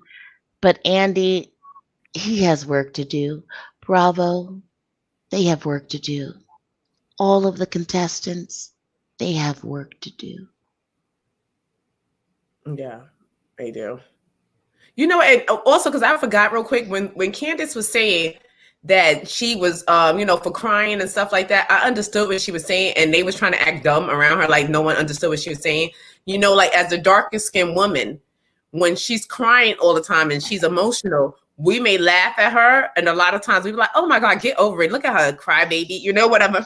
And when the lighter skinned women cry, oh my God, what's wrong? You know what I'm saying? Who did it to you? You know? So a lot of times, so that's what she was trying to get across. And they were trying to act like they didn't understand what she was saying. So when, you know, we laugh about her folded napkin, we laugh about her crying and like, well, why are you crying all the time? Exactly. You know, whatever like that. Exactly. They were trying to act like they didn't understand. They were trying to act like they didn't understand. They were trying to act like they didn't understand. They understood. They understood all too well. That show employs profilers, psychiatrists. They knew what's going on. They failed. Mm-hmm. Period. Miserably. They flat out failed. Miserably. Yes. Because you just, you know, like, you know, alone as us as Black women, we can't be weak. We can't be vulnerable. And especially in darker skinned women, you're expected to be more stronger. Like, why are you crying? Miserably. Pull yourself together. You know what I'm saying? Like, and that's why I say, no, don't call me a strong Black woman. I am not. I'm very weak. Like, no. Like we sure we say that lately. A lot of us Black women been saying, no, we're weak. Like, because we are so tired of being a strong Black woman. We are so tired of that. Like, I am tired of holding my children, my husband on my back. Absolutely. Like it's not because we're doing it purposely. It's just happening. It just happens. And so I don't mean to sound so blunt when I say it. Like, I'm not tired. I just want you to like take some of the weight off my back. Like, acknowledge that I could be tired. Acknowledge that I can get tired. That's the point. Acknowledge that I can get tired, because they sometimes think that you cannot get tired. Because even like in a hospital form, you go into the hospital as a Black woman, a lot of times they think that you're okay. Like, just because my wig is on straight and this has come from slavery. The reason why I look pretty every day or I try to dress up every day is because of slavery, because you don't want to be considered the dirty Black person. You understand? So therefore, we always, as Black people, we have a certain standard to ourselves. We're going to put that extra stank on it. We're going to put an extra curl in our hair. We're going to swirl this edge up because we wasn't able to do that. Nobody wasn't able to do that and look how we wanted to look. So therefore, when we have opportunity to look how we want to look, yeah, we dress extra. We got an extra swag about us. Like, we have a swag that they cannot copy. You know, you can't compare where you don't compete. You understand? So, but this is embedded in us from slavery. Like, white people and a lot of our Caucasian brothers and sisters, they have they can be bummy. They can come outside dirty. They can say they don't wash. They can say that oh, what sneakers? I haven't worn a pair of sneakers in 3 years. You know what I'm saying? Or I haven't used a wash rag. What's that? You know what I'm saying? Like, they can say this type of stuff and get away with it because they were always considered clean because of who they are or whatever. Like, so we have to be extra. Like Kanye said, we hate ourselves and we love their wealth. It's true. Well, any closing words, Simone? You're on mute. You know, I just want to say that I enjoy you ladies. You're one of our. Am I on mute? We hear you now. You're our sister. Can you hear me? No, you're good. You're good. You know, we hear you. You're our sister. Let me just say this. As a people, and I mean a Black people, we need to honor one another. We need to respect one another. These aren't conversations we need to continue to have with white folk. While they love to participate and hear our dysfunction, these aren't conversations we need to have with them. And that's what I have to say this evening. And that's a word. Thank you, Sis, that was a word. Thank you so much for coming out. Love you, Simone. Yes, we love to hear your thoughts. Thank you. All right, love you. Thank you so much. It's sad because there's lots of they'd be like, well, we don't have to do it because you don't have to. Y'all always was considered this way. Y'all can walk outside. You are the standard. Yeah, like you can walk. They walk outside. They don't do their hair. They ain't combing their hair. They may smell like wet dogs and wet potato chips and stuff like that. But we cannot dare do that as Black. We can't do that. Like even when I could be sick, but I'm in the hospital. I got to make sure my hair is done. I got to make sure I'm clean. I got to make sure my clothes is fresh. Because you're not going to look at down on me, and we're going to have that because it comes from our history that we like you're looking down on us. So we always have to be extra. We have to be extra clean, extra thick, because we feel that they're looking down on us. It's embedded in our brains. Too bad. Okay, That's next up, the thing. we're going to have Sister Patterson come up. Not Sister Patterson. We're going to hear from Sister Patterson. Yes, Sister Patterson, come with the rule. Hey, sister. Yo, That's my favorite mama. Of all the reality mamas, Mine too. I that's voted. my favorite because she will get you together. She don't care. I voted for Listen. Sister Patterson, I believe. I know you did, Princess. listen, I had to come on as Sister Patterson because I feel like for all the foolery we saw, might as well put a mama on here who gonna call it out. Now I Call it just out. came up here to be messy. Y'all want me to tell y'all why the real reason why Gizzard Neck, aka Neck of Karma, don't like Wendy? Lean in a little close, I'ma tell you. Google Jamal Bryant baby mamas, and they all have the same aesthetic as Wendy. She mad because she thought he was what he want, but Wendy is really the kind of woman he prefer. Google it. That man was in love with him some tweet. Google it. But all his women is dark I brown. ain't want to gossip, All but his you women ain't be heard that chocolate from and me. But brown. light skin ain't what he want. All his women, all his baby side baby. Light skin with green eyes is Baby. what you want. That's not what he want, baby. They all got that aesthetic of Wendy, and the woman Yep. one of the women he was most in love with was Tweet. Google it, baby. He looking Yep. at that They woman married like each he other, ain't never didn't they? looked at Tweet. Say what Yeah, now? they Google was it. supposed to be married. Didn't they marry Yay. each other? Oops, there Yep. goes my shirt up over my head. But that's like I said, she's a hurt woman. She's very So hurt. it gives me when she started that bull crap with Wendy and Wendy read her Miranda rights. I bet you one of them baby mamas had to put her in her place and read her down for the filth that she is in that same way.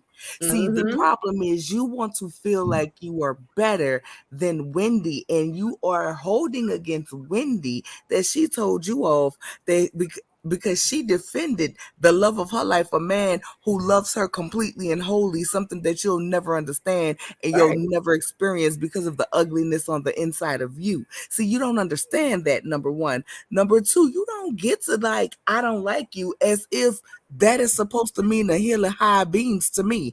It doesn't mean anything to me that you don't like me. The fact of the matter is, you tried to justify what you said about that lady husband by saying, oh, the blog is not incredible and I don't believe it. Well, if the blog is not incredible and I don't believe it, then why did you bring it to the show? On top of that, you use those same said instances about that blog to villainize this woman who had a mommy makeover and label her as insecure and lacking substance now because she got her body done. And the only reason you wanted to label her as lacking substance is because you have none whatsoever. Let's call a spade, and that's what it is. You use those rumors to perpetuate that Wendy now lacks self-esteem, but the problem is you lacks Bryant because you are a lady of lack. You was not the first lady, you was the lacking lady. Let's be clear. And you lack common sense. You lack self-esteem. You lack self-worth. You lack style. You lack taste. You lack everything there is to lack in life. One thing you definitely like is reading skills, and you try to comfort someone who commentates and argue for a living. You set yourself up for failure, and then you fail to plan. You obviously set up here and made this storyline. You forehead Ashley Darby, who's penalizing Candace for her mama being able to leave her generational wealth. Meanwhile, her mom couldn't leave her nothing but a 10 under a bridge. Okay, let's be clear. And you're banking on, oh, my children is going to be able to have generational wealth in a home when they're 30, but yet we find out through the blogs allegedly that your husband is an alleged colonizer.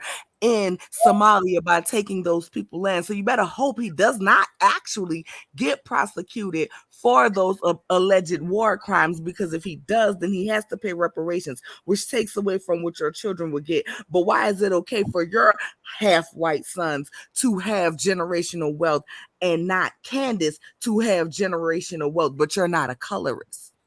Mm. Karen, I love you, my darling. I love you. I love you, my darling. And I am a true Ladam. But what you said on that stage and said was some bullshit. You are absolutely a colorist as well. Wendy Ho, first season, you said she walks with a slither, and she is not Potomac. And she, what you said, her aesthetic, your exact words, her aesthetic does not fit a Potomac. But what about her aesthetic don't fit Potomac? Because she's more accomplished than any one of you all sitting up on that panel. Period. Everybody. You were talking about her aesthetic, you were Period. talking about her looks. Everybody. Candace, I love you as well, but you are not the person to lead this conversation, because while you are experiencing the colorism, you are also an active participant of the colorism, because Robin gets to dog you, treat you, whatever you want, and she gets your undying loyalty, but yet you're making Wendy, who has done nothing to you and have you had your back on several occasions when nobody else have, work harder for your friendship, my darling. My darling. Is that your So loyalty? what I needed was a 90-minute conversation about this with someone who can actually handle the conversation and read the room and explain to these fools why they are the way they are, and point out and call Giselle. You want to say you're not colorist here? Okay, well, let's bring up your reasonably shady contest where podcast or whatever you talked about, where you insinuated that James Harden beard was nasty, dirty, smelled like weed, chicken wings, Fried chicken and 45, watermelon. everything else. You watermelon, you perpetuated every negative stereotype against a black man that you could perpetuate about that black man and said he carried it in his beard. And actually, watermelon is really good for us, our genetic makeup. But yet you said you are indeed not a colorist. But the fact of the matter is, even if you feel you are not, you should have been an active participant in that conversation, just because you have 3 daughters, not 1, not 2, but 3, that does not carry the same hue as you, nor will they get to walk through life with that same pretty privilege as you. But I feel 100% horrible for your daughters when they come across you in the form of a peer. But your father, exactly. You learned that from your father, because your father was running against another black woman for the Texas legislation here, and he called her an Aunt Jemima. So your colorism is indeed inherited. And then you want to sit up here and perpetuate the lie against Chris. But here's what's confusing to me, and y'all can help me out on the panel in the comments. Whether your glam squad was in the room or not, Chris would have still been a married man and you would have still been a single woman. That's number one. And you saying Candace is your friend, and how would that look? But for seasons. I see, no, I gave you put my glasses on. You reading girls down. Not one episode, not one season, several episodes, several seasons. You had no problem talking about your friend's husband, Brown Peen, but yet you deem it inappropriate to be able to have a conversation with him. It's not inappropriate, and you're not uncomfortable talking about his beef stick, but you're uncomfortable having a simple conversation with him. You were mad because he was going off on you about how you were dogging his wife. And that's what it was. Somebody was calling you to the carpet, and you can't handle when you're being called to the carpet. You said Wendy made a look that she absolutely did not make at your daughter, and Wendy humbly apologized to you. But when Eddie sat on that stage and said he didn't care about what you said about him, but his children were affected, and you were asked, do you owe those children an apology? You said no, and you will not apologize. But one day, ma'am, because karma don't always come back on you and your neck and the swollen ankles that you have, and them jewels that don't never stick on your dresses that you put down there from the Dollar Tree appliques, and your daughters have to face it. You cannot look them in their face honestly and encourage them, hug them, and give them any type of motivation, because they met you, and you are the reason for them having it. You are the absolute reason for them having it. And when Candace called you not smart, you are absolutely not smart. Because when y'all sat around and y'all plotted this on Chris, see, the Happy Eddie came and it was a 2-for-1. We're going to ice out Wendy, i.e., I don't like her. So I'm not going to film with her. So therefore, I can cut her paycheck. Production is dead wrong because no one person on the show should hold that power to be able to cut somebody's paycheck by saying they don't want to film with them. That's number one. So production is a problem. Yeah. It's a problem from the top down to the bottom. Come on, let's do Okay. hiring and From firing. the top down to the bottom. So that's how y'all was gonna get Wendy out. The plot against Candace was that y'all were gonna talk about Chris and y'all thought y'all was gonna get Ratatata Candace. And when Ratatata Candace appears, everybody forget the evilness and the wrongness that y'all are doing and focus on her and her mouth. They don't focus that she's retaliating. They're focusing on the words that she says. So in this season, Candace did not give y'all rat-ta-ta-ta-ta-ta-ta, but the smart person will plan for if Candace didn't come back with that mouth, what are we going to do to make Candace look bad? And you played checkers and not chess because you still ended up looking bad. You ended up looking bad. So your plan faltered on you. Not on Candace, on you. So you, my dear, are not bright. You, my dear, are not smart. Sis, did you recognize, not to cut you off because you on a read, you on a roll? Did y'all see how relaxed Candace was? The whole Of course. Candace was laid back like this. And I'm glad she was because she knew what it was. Because Candace, they tried to you tell, not gonna do it. Candace about her mouth. And I really wanted somebody to ask. I really wanted somebody to ask because here's the thing. They always talk about Candace. Last year, your mom was so bad. Oh, your mom was so horrible. She deserved to get popped in the mouth for it. But somebody telling you went to Sing Sing, making fun of the fact that your ass actually did have a mental breakdown after Jamal left you for them other woman that looked like Wendy. You actually did have to go and receive for that. So someone making fun of your mental status and then turn around saying you had an inflamed hot pocket, your cootie coo was hotter than flaming hot Cheetos around here, and calling you a broken whore. From Howard University. Somehow, that was not worse than your mama. Come on. I don't need nobody. Listen, you could tell me I'm grown. We all grown now. Your mama to me right now, I'd be like, okay, you don't know my mama. And in hell, if you say something about my mama, that's true about my mama, I'll be like, well, shit, you right, because shit, that's some shit she'll do. Because I'm grown now. I'm not a kid where your mama upsets me like that. But you walk around here and tell millions of people that my hot pocket is leaking, that my buffet is around here diseased. You went down to the Sing Sing. We're going to have a problem. Right. Not only was you leaving, you was in Sing Sing like this. You was like this. You was permanently hugging yourself. You make fun of one of the most traumatic experiences in my life when I'm going through mentally. You make fun of that with me? Oh, baby, you're going to need more than the jacket I needed to give myself a hug. To me, that's inherently worse. But one thing I am glad that Andy sat there and shed his mouth.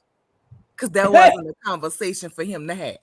I think he was better. He was like, I'm not going to. Are you done with your dragathon, darling? I am, Water. I'm done. I don't got nothing else. I'm just saying, y'all tell me if I'm wrong. It doesn't make no sense to me. And then y'all gonna bring Deborah up here and her husband gonna have the audacity to get up on here and talk about Bravo showing her in the most ugly light. Sir, that's your white face. The camera can't change her bone structure. Yeah. That's what she looked like. And Chris tried to touch me on my booty. You should wonder why your you are a hater, Sister Patterson. We're lying. Child, please. Don't nobody want to touch Deborah. Deborah look like one of them cartoon ants off the movie. Don't nobody want to fool with her. Period. Chris tried to touch me on my booty. Don't swear. She's trying to. She's really trying it. Yeah, that's poor Giselle. She must feel like crap. Imagine just thinking that you're so just go and nobody wants you. That's a hurtful feeling. And then when she go in, and then you look at your ex, who you supposed to have this, because regardless if it didn't work out, you always have this stigma like, damn, we were supposed to be it. It was supposed to be like this. You know what I'm saying? Right now, it could have been like this, and that anything that's after you don't look anything like you, that's insulting. You know what I'm saying? You're not insulting that is to like the woman, like, damn, at least he could go find a woman that kind of look like me. He's finding the total opposite, like, from you. It means he don't want nothing adjacent to you. Like, he don't want you, none that look like you, nothing that act like you, nothing that smell like you, nothing that's burning like you, nothing that, crazy like you.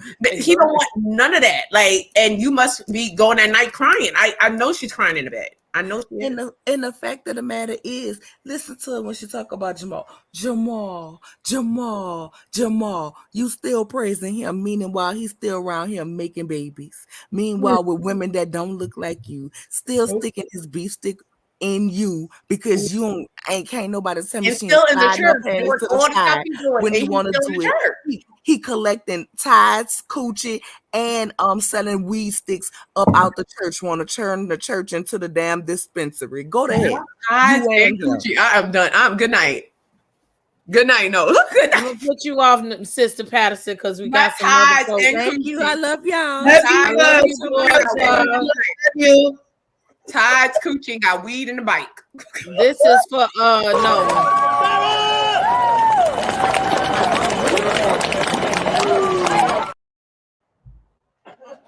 For sure. Still dragging us, so don't pick up the no love. Now look, Nola already came in here acting fool, and guess who is behind her? Lord have mercy. Come on, Uniboo. Lord have mercy. Oh wait, I gotta drop down in the comments. It's 12. I gotta see my husband off to work. I'm gonna Yes, go Mom. on. Love you guys. See you Love guys you, later. Mace. Love you too, Mase. Look, we were supposed to be done. Hi guys. Hey, Uni. Hey, Well, Uniboo. hey you guys. Well, I just want to shout out Miss Patterson, aka Lola Reed, for the sermon of the day. Hey. She was a dragon. You was like, we have the same mindset because that's exactly what I thought. But I think we need a benediction to wrap up this night. Well, I'm gonna get straight to Second service, okay? I'm gonna get That was straight to devotional. it though. Because the thing that get me, I'm gonna need Jigsaw Face in Miss Cemetery. That's aka Giselle, because that's where all the lost souls go buried. Because how can you just sit there with that face and then straight up trying to gaslight? I feel offended when she's like trying to mince the word pussy popping on a handstand, deflect, and like, well, this is that. I was like, so which one is it? You still didn't tell us what exactly he did for you to be comfortable, but yet and still, shout out to Miss Patterson. You got that dude, that Chris dick in your mouth all season, past season, talking about it every day, how brown it is and how it look and how you wanna hop on it, whatever you wanna do with it. I understand you got a couple of cobwebs over there that you need to And he don't want remove. it. And he don't want it. But I'm gonna usually get some. There's something called the rose. There's a dildo. Do something. I think you frustrated because you can't have them in, or you can't keep one because you got a dead coochie, so they have to remove a couple of parts from it. Hopefully it healed, and they have some brand new cells to help it produce and work how it's supposed to work out. But I'm gonna need you to actually stop putting people's husband in harm way, going after people's husband because your miserable ass is not happy because you don't have a man at night or someone to tuck you in to say love you or broke your back once in a while. I'm gonna need you to leave people's husband alone because at this point, like Candice say, your dwindling uterus was on ready. You had a storyline, an actual valid one. that people can relate. We might feel a little sympathy for you, but instead of you doing that, you went around to your bag of tricks and bring out your favorite toys, which is talking about somebody's husband. That's why I call her the cemetery, because she's broken and she's a lost soul. But I'm gonna need her to like next. I think next episode, whatever that little. Maybe she did a Kenya went by some boyfriend so she can have a storyline. Hopefully, she have her own storyline. And then we have Robin, Captain Silver, who always in somebody else. I was literally triggered when she sat on this TV, straight up trying to make up some line talking about like, oh, I was trying to tell Wendy she have stuff to lose. Why you have a whole camera in her face? If you don't go sit down somewhere, like you have a camera in the girl face and you antagonizing her and talking about like, oh, I didn't want to lose something. When and where was that? Because you don't like some. That's what I'm saying. They are single white female and they are dangerous. I tell you, I lost all respect for these two Twitter dumb and Twitter bird.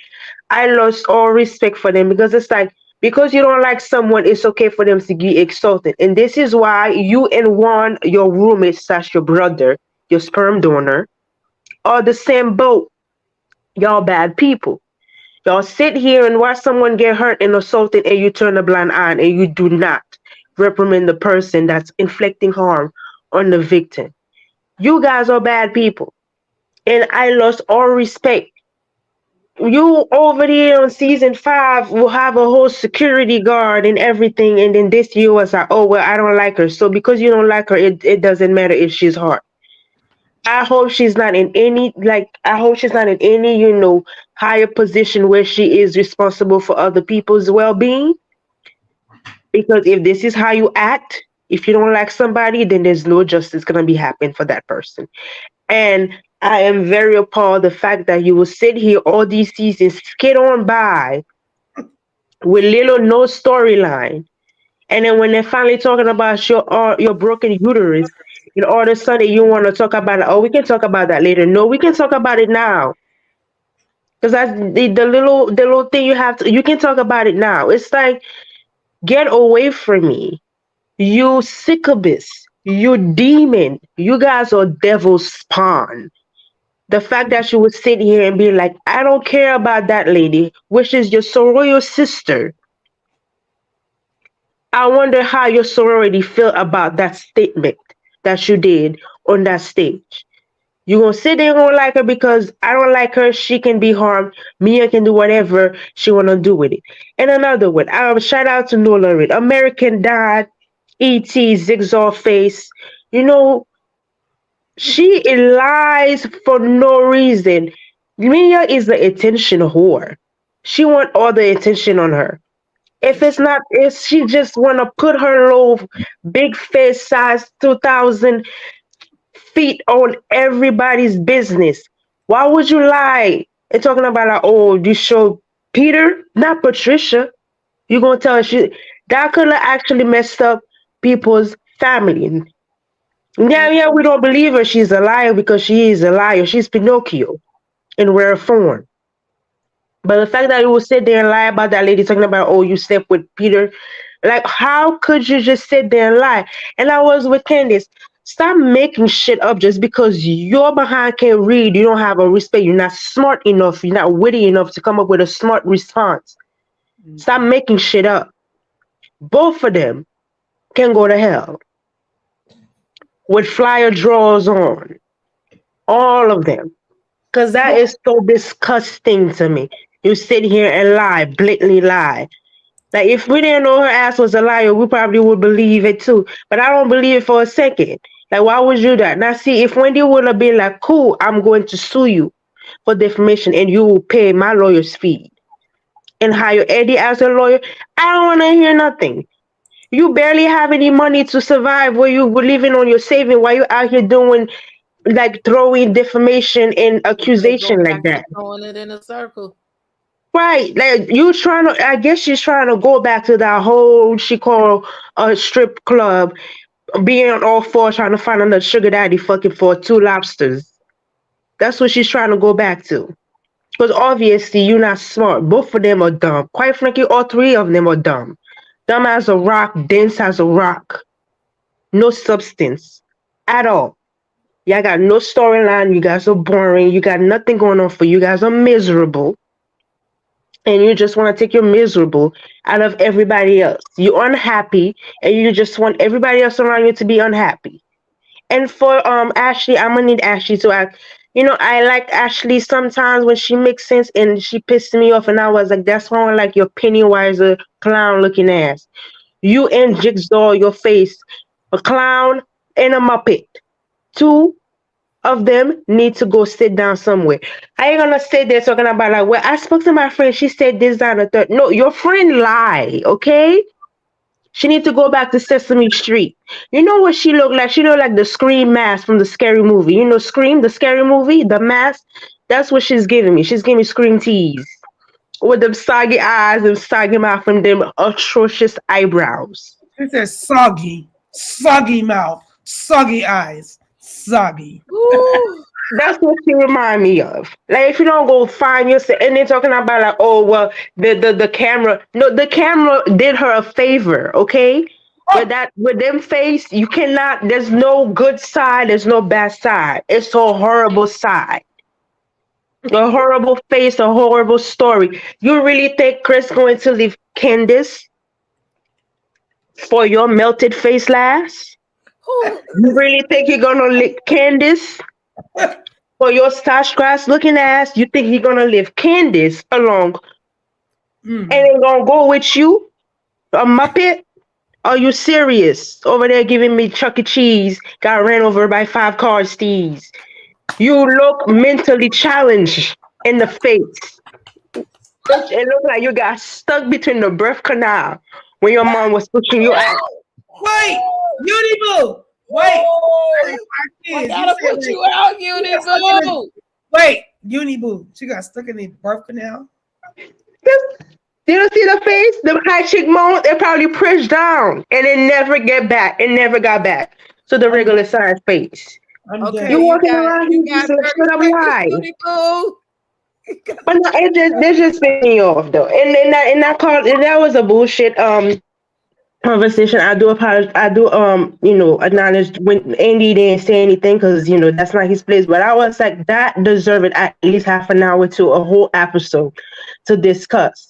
They needed a psychiatrist. They needed someone that actually studied in that world, in that field, to talk about it. And the fact that Giselle Gizzard next cemetery lady sat there, they didn't say a word, talking about, oh, finally we can move on.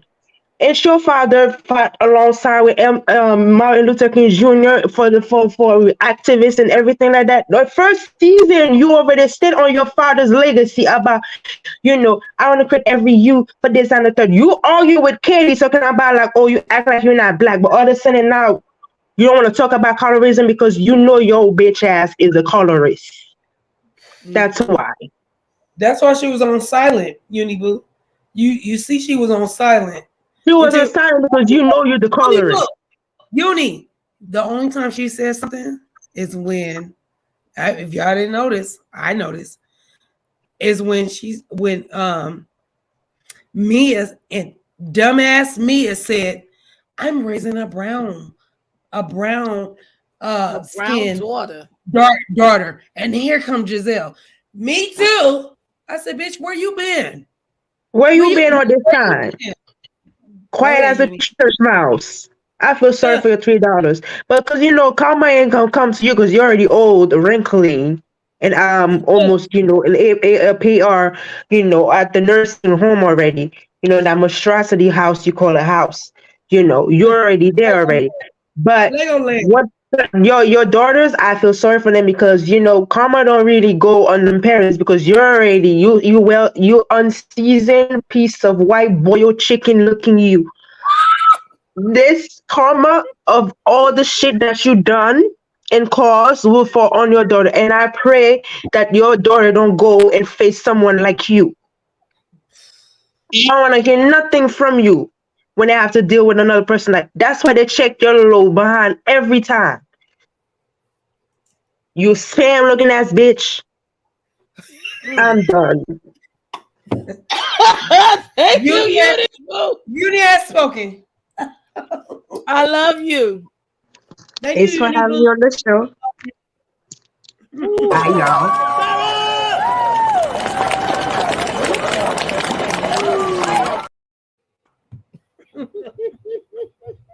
I cannot. I cannot. And rounding up to Oh knock my it God. out of park to run all four bases. We have Auntie Bernice. Come on, Auntie.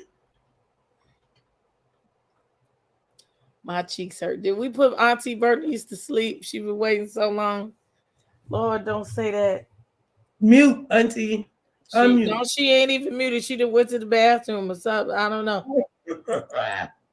I'm scared to hear what she gonna say because you know she gonna read them for Phil because she older than both of us.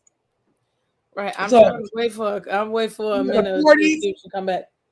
the 50s, and in the older 50s because Auntie gonna read them for Phil. I'm Well, nervous. Auntie Bernice reads for fifth anyway. Uh-huh. Easy. But it's so funny. I can't wait to see what's in what's her name? The best friends. Mia and Oh, the in the other. Pandora's box And with her and I really Jacqueline. I just want to see because they know each other so well. So I want to see what they got against each other. You know what I They mean? know each other so well. And they've been watching Mim's channel and all that kind of stuff. They've been watching this stuff. Are you back, Miss Bernice? Hello, can you hear me now? Yeah, we can hear you now. Okay, okay, Yes, damn, see? okay. Woo, woo. Read Damn. them, Auntie. Go and read Yeah, them. we ready for you, Miss Bernice. If Giselle don't take her Dorinda Clark, she need her look back. Long as you got King Jesus' butt and go sit herself down somewhere and get baptized again. Mm. Okay? Not get baptized again. Yes, the Clark sisters is looking for their look to come back. Not by you, Come though. on. But Don't not by insult you. the Clark sisters like that. I'm my favorite. They're my girls. I love them.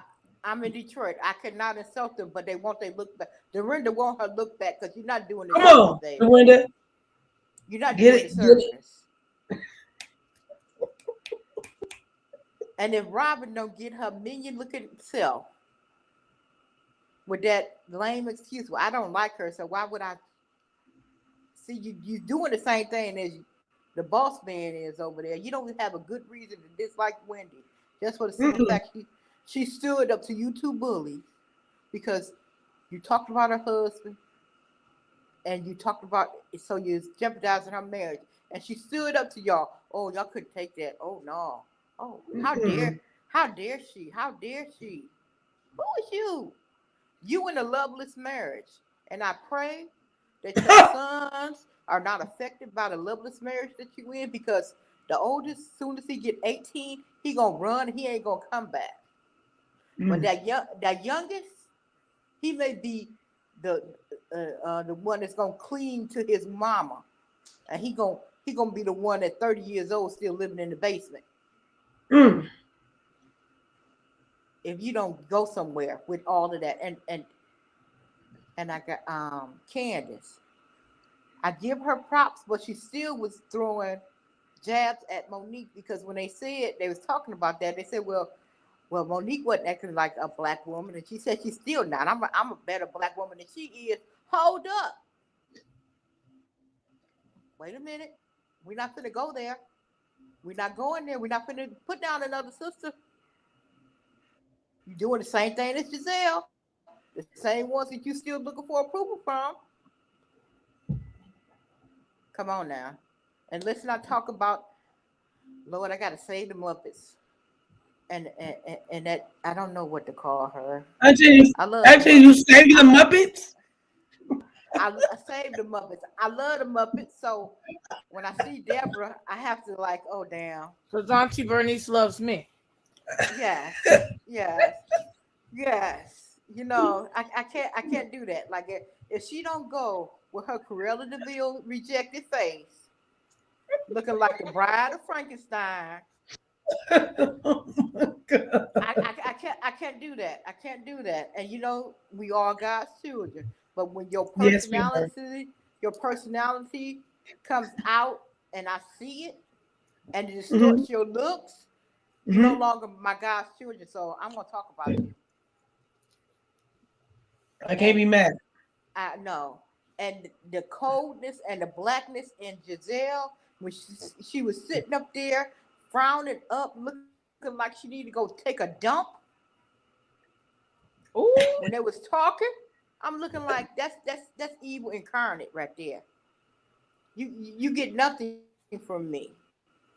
Because those fake tears that you tried to show when you started talking about, oh, he was doing acting 101, like, okay, um, no, I can't talk about it. Andy said, no, talk about it. Did you see any tears? Not no. one. Did, not Not one. one. Not Auntie, one. not Yes. not even a half, not even a quarter of a tear. You know how Right. your eye get that little bit of Yeah. that little bit, Now not she a can freak on misty. that young man without no problems. There was no mistiness. And No and, mist. and let's let's go there. Cause I'm a cougar.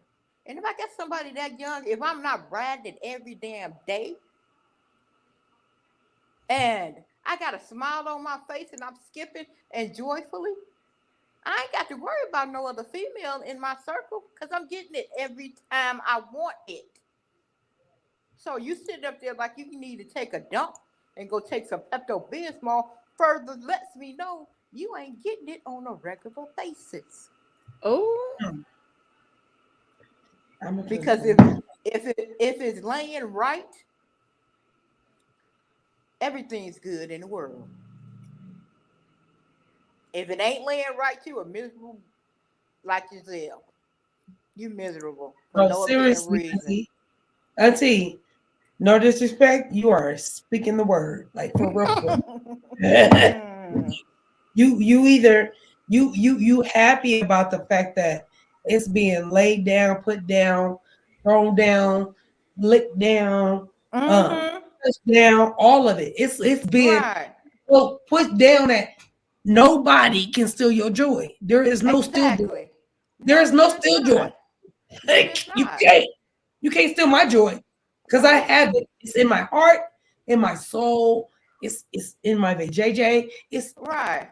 It's It's everywhere. there. It's everywhere. none of And your it's JJ. yes. It's You just everywhere. you just a ray of sunshine everywhere. Mhm, Yeah. You just oh yes. You floating on mhm, air. You floating on mhm. air. You're not sitting on national TV with a permanent frown on your face like you smelling your top lip and like it stank. And you no, you're not doing that. You wouldn't have time to. No, you wouldn't have time to. Because if he lay it right between this time and the next time I see it, I feel it all through my body. And I can imagine him doing it to me while I'm sitting there. And like, I ain't got no pain in the world. Come on now. Let's not go there. All right. Okay. Well, all right. Thank you, Auntie Pernice, for your Okay. love. Okay.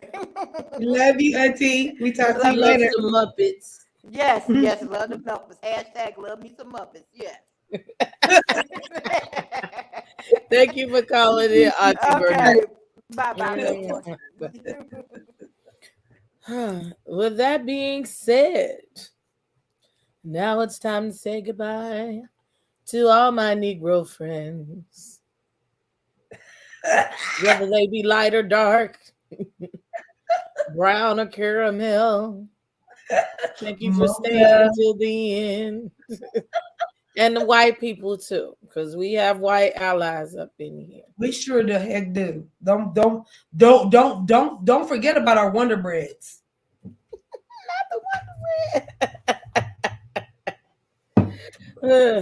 We love white people. We're not anti-white people over here, but No, we seriously. are. But we are fiercely black, My kids have unapologetically black over here black too. Creole. Yeah, that Creole. Creole got white in it. So if you Creole and you be trying to play like I ain't claiming the white side, it don't matter. The French side is claiming your ass. It's claiming you. It's not. You do like Beyonce daddy said. He chose her mama, Mama Tina, because she was from Louisiana and she was fair skinned and white. And that's how he wanted to get Beyonce. He knew she was passable and sellable. He didn't even hide it. He was like, he was a basketball player. And you either went with the white girls or the passing girls. And that was really sad. But it's a fact. And that's real shit. Going back to all the shit that we talked about with the colorism, it all moves hand in hand. Whether a dark skin, uh, black or black woman or black man decides to take a fair skinned bride or groom to make what they think will be better for their children, we never know because we get ridiculed for anything and everything. So That's a whole nother panel I might have. And look, I'm thinking about I don't know. Look, I appreciate y'all coming in here. Please press this like button and subscribe button because I need it. We gonna have church Sunday if I get all this abyss taken care of on Saturday, maybe. I have been watching this Jaguar. I meant to ask Miss Bernice, did she know Legina Gold down there to the Detroit and her family? You know, that would be the question. you know, she's Aaliyah's family. When I can, but it's stuff. This stuff it changes by the hour. Um, I guess Jaguar, is she out of jail? I don't know. I haven't watched the clip yet of her threatening the popo. I don't talk about Jag. I have been a fan, but I just don't talk about it. It's asinine behavior to me. And I really don't like to touch on this is a lot of people having mental health issues and mental health breakdowns. Just like Krishan and Blueface. There's so many people covering that shit. And those people are sick. Both of them are sick, whether it be mental health and or alcoholism. And this is the same thing with Jag. I've gotten a lot of stuff. I watched the video when she was down to Midway, and I have thoughts about it. I know that airport, that's, you know, if you fly Southwest, that's where your ass is going most likely. And that's my city. I know my city, and I know she lucky she didn't get her ass beat by the police and all them people the fuck. The only reason, most likely, she was videoing herself, and everybody knew it. And she had that camera. Yeah, right, they've had to put the body cameras because they know they'll beat your ass. They'll beat your ass. You know what I'm saying? And some of them beat your ass on camera. So and she knows that knowing where she's from, she knows to put the camera on, make sure they don't whoop my ass with the cameras on. But she definitely there's no provoking enough. Yeah, you provoked enough to get your arms behind your back. let's just go with that. Yeah, because I have to see it. Yeah, it was a lot. And I don't like to see nobody with mental illness do what they do because I have mental illness in my family like everybody else does. So to see somebody be so mentally challenged and off their meds and do what she did, it was. And it's funny because not even funny. I didn't watch with my own two eyes. I didn't watch. I only listened. So I don't even want to watch because it's just like watching a family member. It's just like watching somebody that we know and love. You know what I mean? And not that I don't love, and I mean we all know Jaguar. Not that I don't love her. I do have love for her.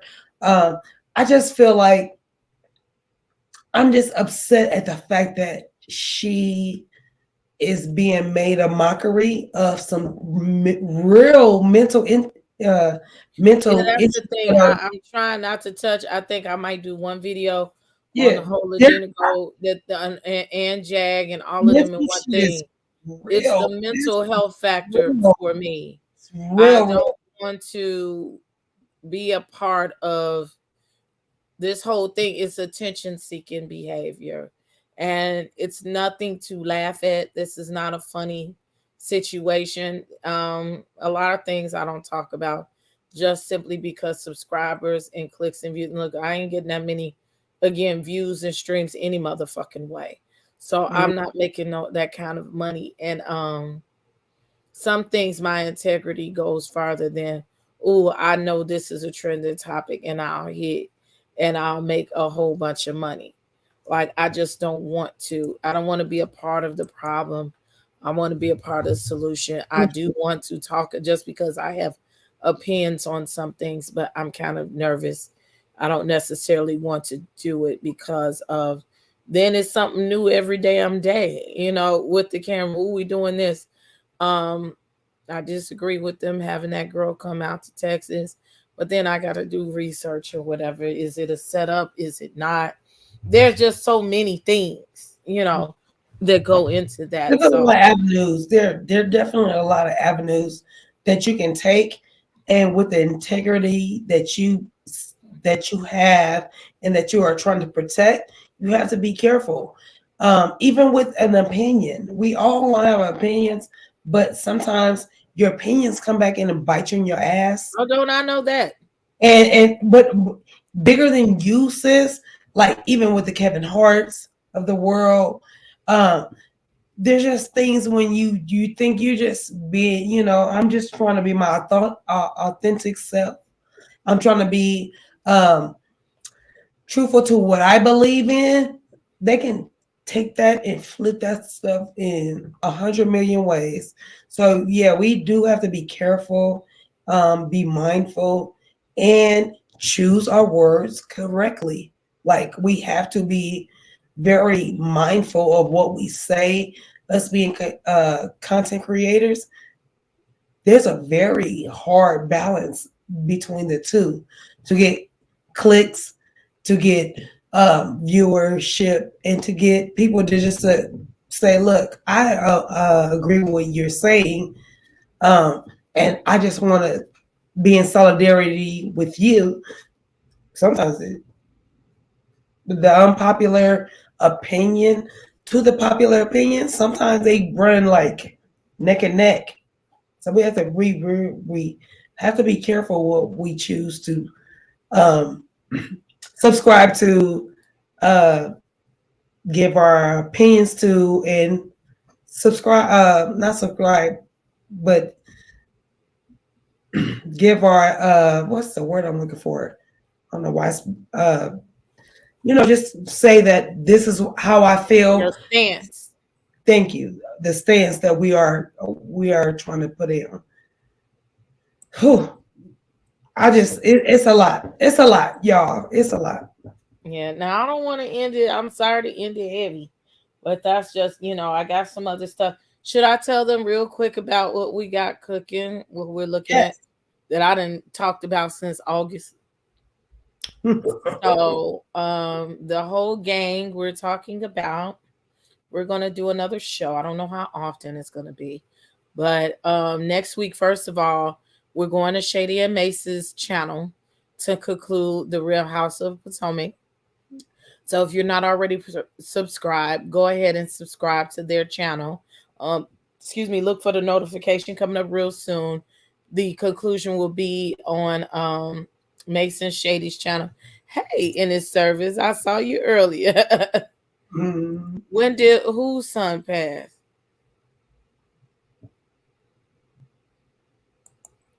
When did whose son? Jag? I don't know. I don't know. I ain't gonna lie to you. Um, we're going on Mason Shady's channel. So following that, we're going to put together. It's going to be the whole game, the House of the Princess. Oh, okay. We're going to put together a show. It's called "And the Gag Is." So y'all been talking about y'all love us together. That's just a clue of what it is. So it's gonna be all of us, and we're gonna have a little trending topic show. We're gonna give you the mess, and we're gonna give you some news too. Okay, something to edify your soul. So I hope that when we debut the show, I hope that you guys love it, that you support, that you come back to the House of the Princess, because all my people got rooms here. Okay, okay, it is here. Okay. So Yes. I hope that you support the new show. And I thank you because this is my last time this season. Let something else happen. Doing the Real Housewives of Potomac here at the House of the Princess. Yeah. This has been season 7. This is the first time we did a rotating cast, and I liked it. I loved everybody. I thank you. I had Cookie Monster on. I thank everybody for watching. Again, especially if you're on a replay or you just came in, please press the like button. Please press the subscribe button. It's very important. It costs you nothing to do that but a moment of your time. Now, if you want to support the channel, please press the join button. It does help me, and that will give a guaranteed month-to-month contribution to the channel. But you can also give a super chat if you're on a replay. You can hit that heart with the cross in it and give a super thanks, and you can still give to the channel. Also, all of my money stuff is up. My Venmo, Cash App, PayPal, Google Play, Zelle, Apple Pay is up. Or perhaps you would like to buy some of my lip gloss or one of my products. It's a very good product. It is Young Bella. Look, that's empty because I've been using it. Okay. I do use my own product. Okay. And everybody else does. But nonetheless, whatever you do, I thank you for your support. Even if you're just watching, you have given me a view. Please, if you haven't donated, especially to Shady, it's Shady's birthday, or go DM him on shadier.room or hit his thing and say happy birthday to Shady. He's another year older, a year around the sun.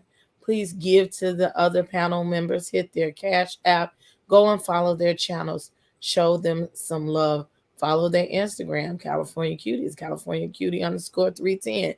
And Mase Marow is Mase _Marow. And Shady is shadier.room, all down to the Instagram. Go follow them, the Mason Shady Show and California Cutie. I love you guys so much. Anything else that I left out, Cutie? Nope, you ain't leave nothing out. Stay tuned. Stay tuned to our next venture, please. All right. Thank because you so much. We would not be here without you guys. So please stay tuned to our next venture. Thank you so much. You have been watching the Crown Jewels panel here on the House of the Princess. My name is Princess A.V. I have been your host, the mother of all things. If nobody's told you that they love you, I love you. And now it is time for me to turn out the lights. Have a good one. Royalty Beauty Brands is a female, Black-owned beauty company with all of your cosmetic needs in mind. Right now, we offer hair extensions, eyelash extensions, and our flagship product, Young Bella Lip Glam. Coming soon to add to our product line will be promo merchandise, lip oil, lip scrub, beard oil, body butter, body soap, and makeup, to name a few. Every product is vegan friendly and carefully made with the consumer in mind. Check out our Royalty Beauty Brand social media and go to our website to sign up for our exclusive mailing list for discount codes and to place an order. Don't forget to leave us some feedback. Royalty Beauty Brands. We see the beauty in you.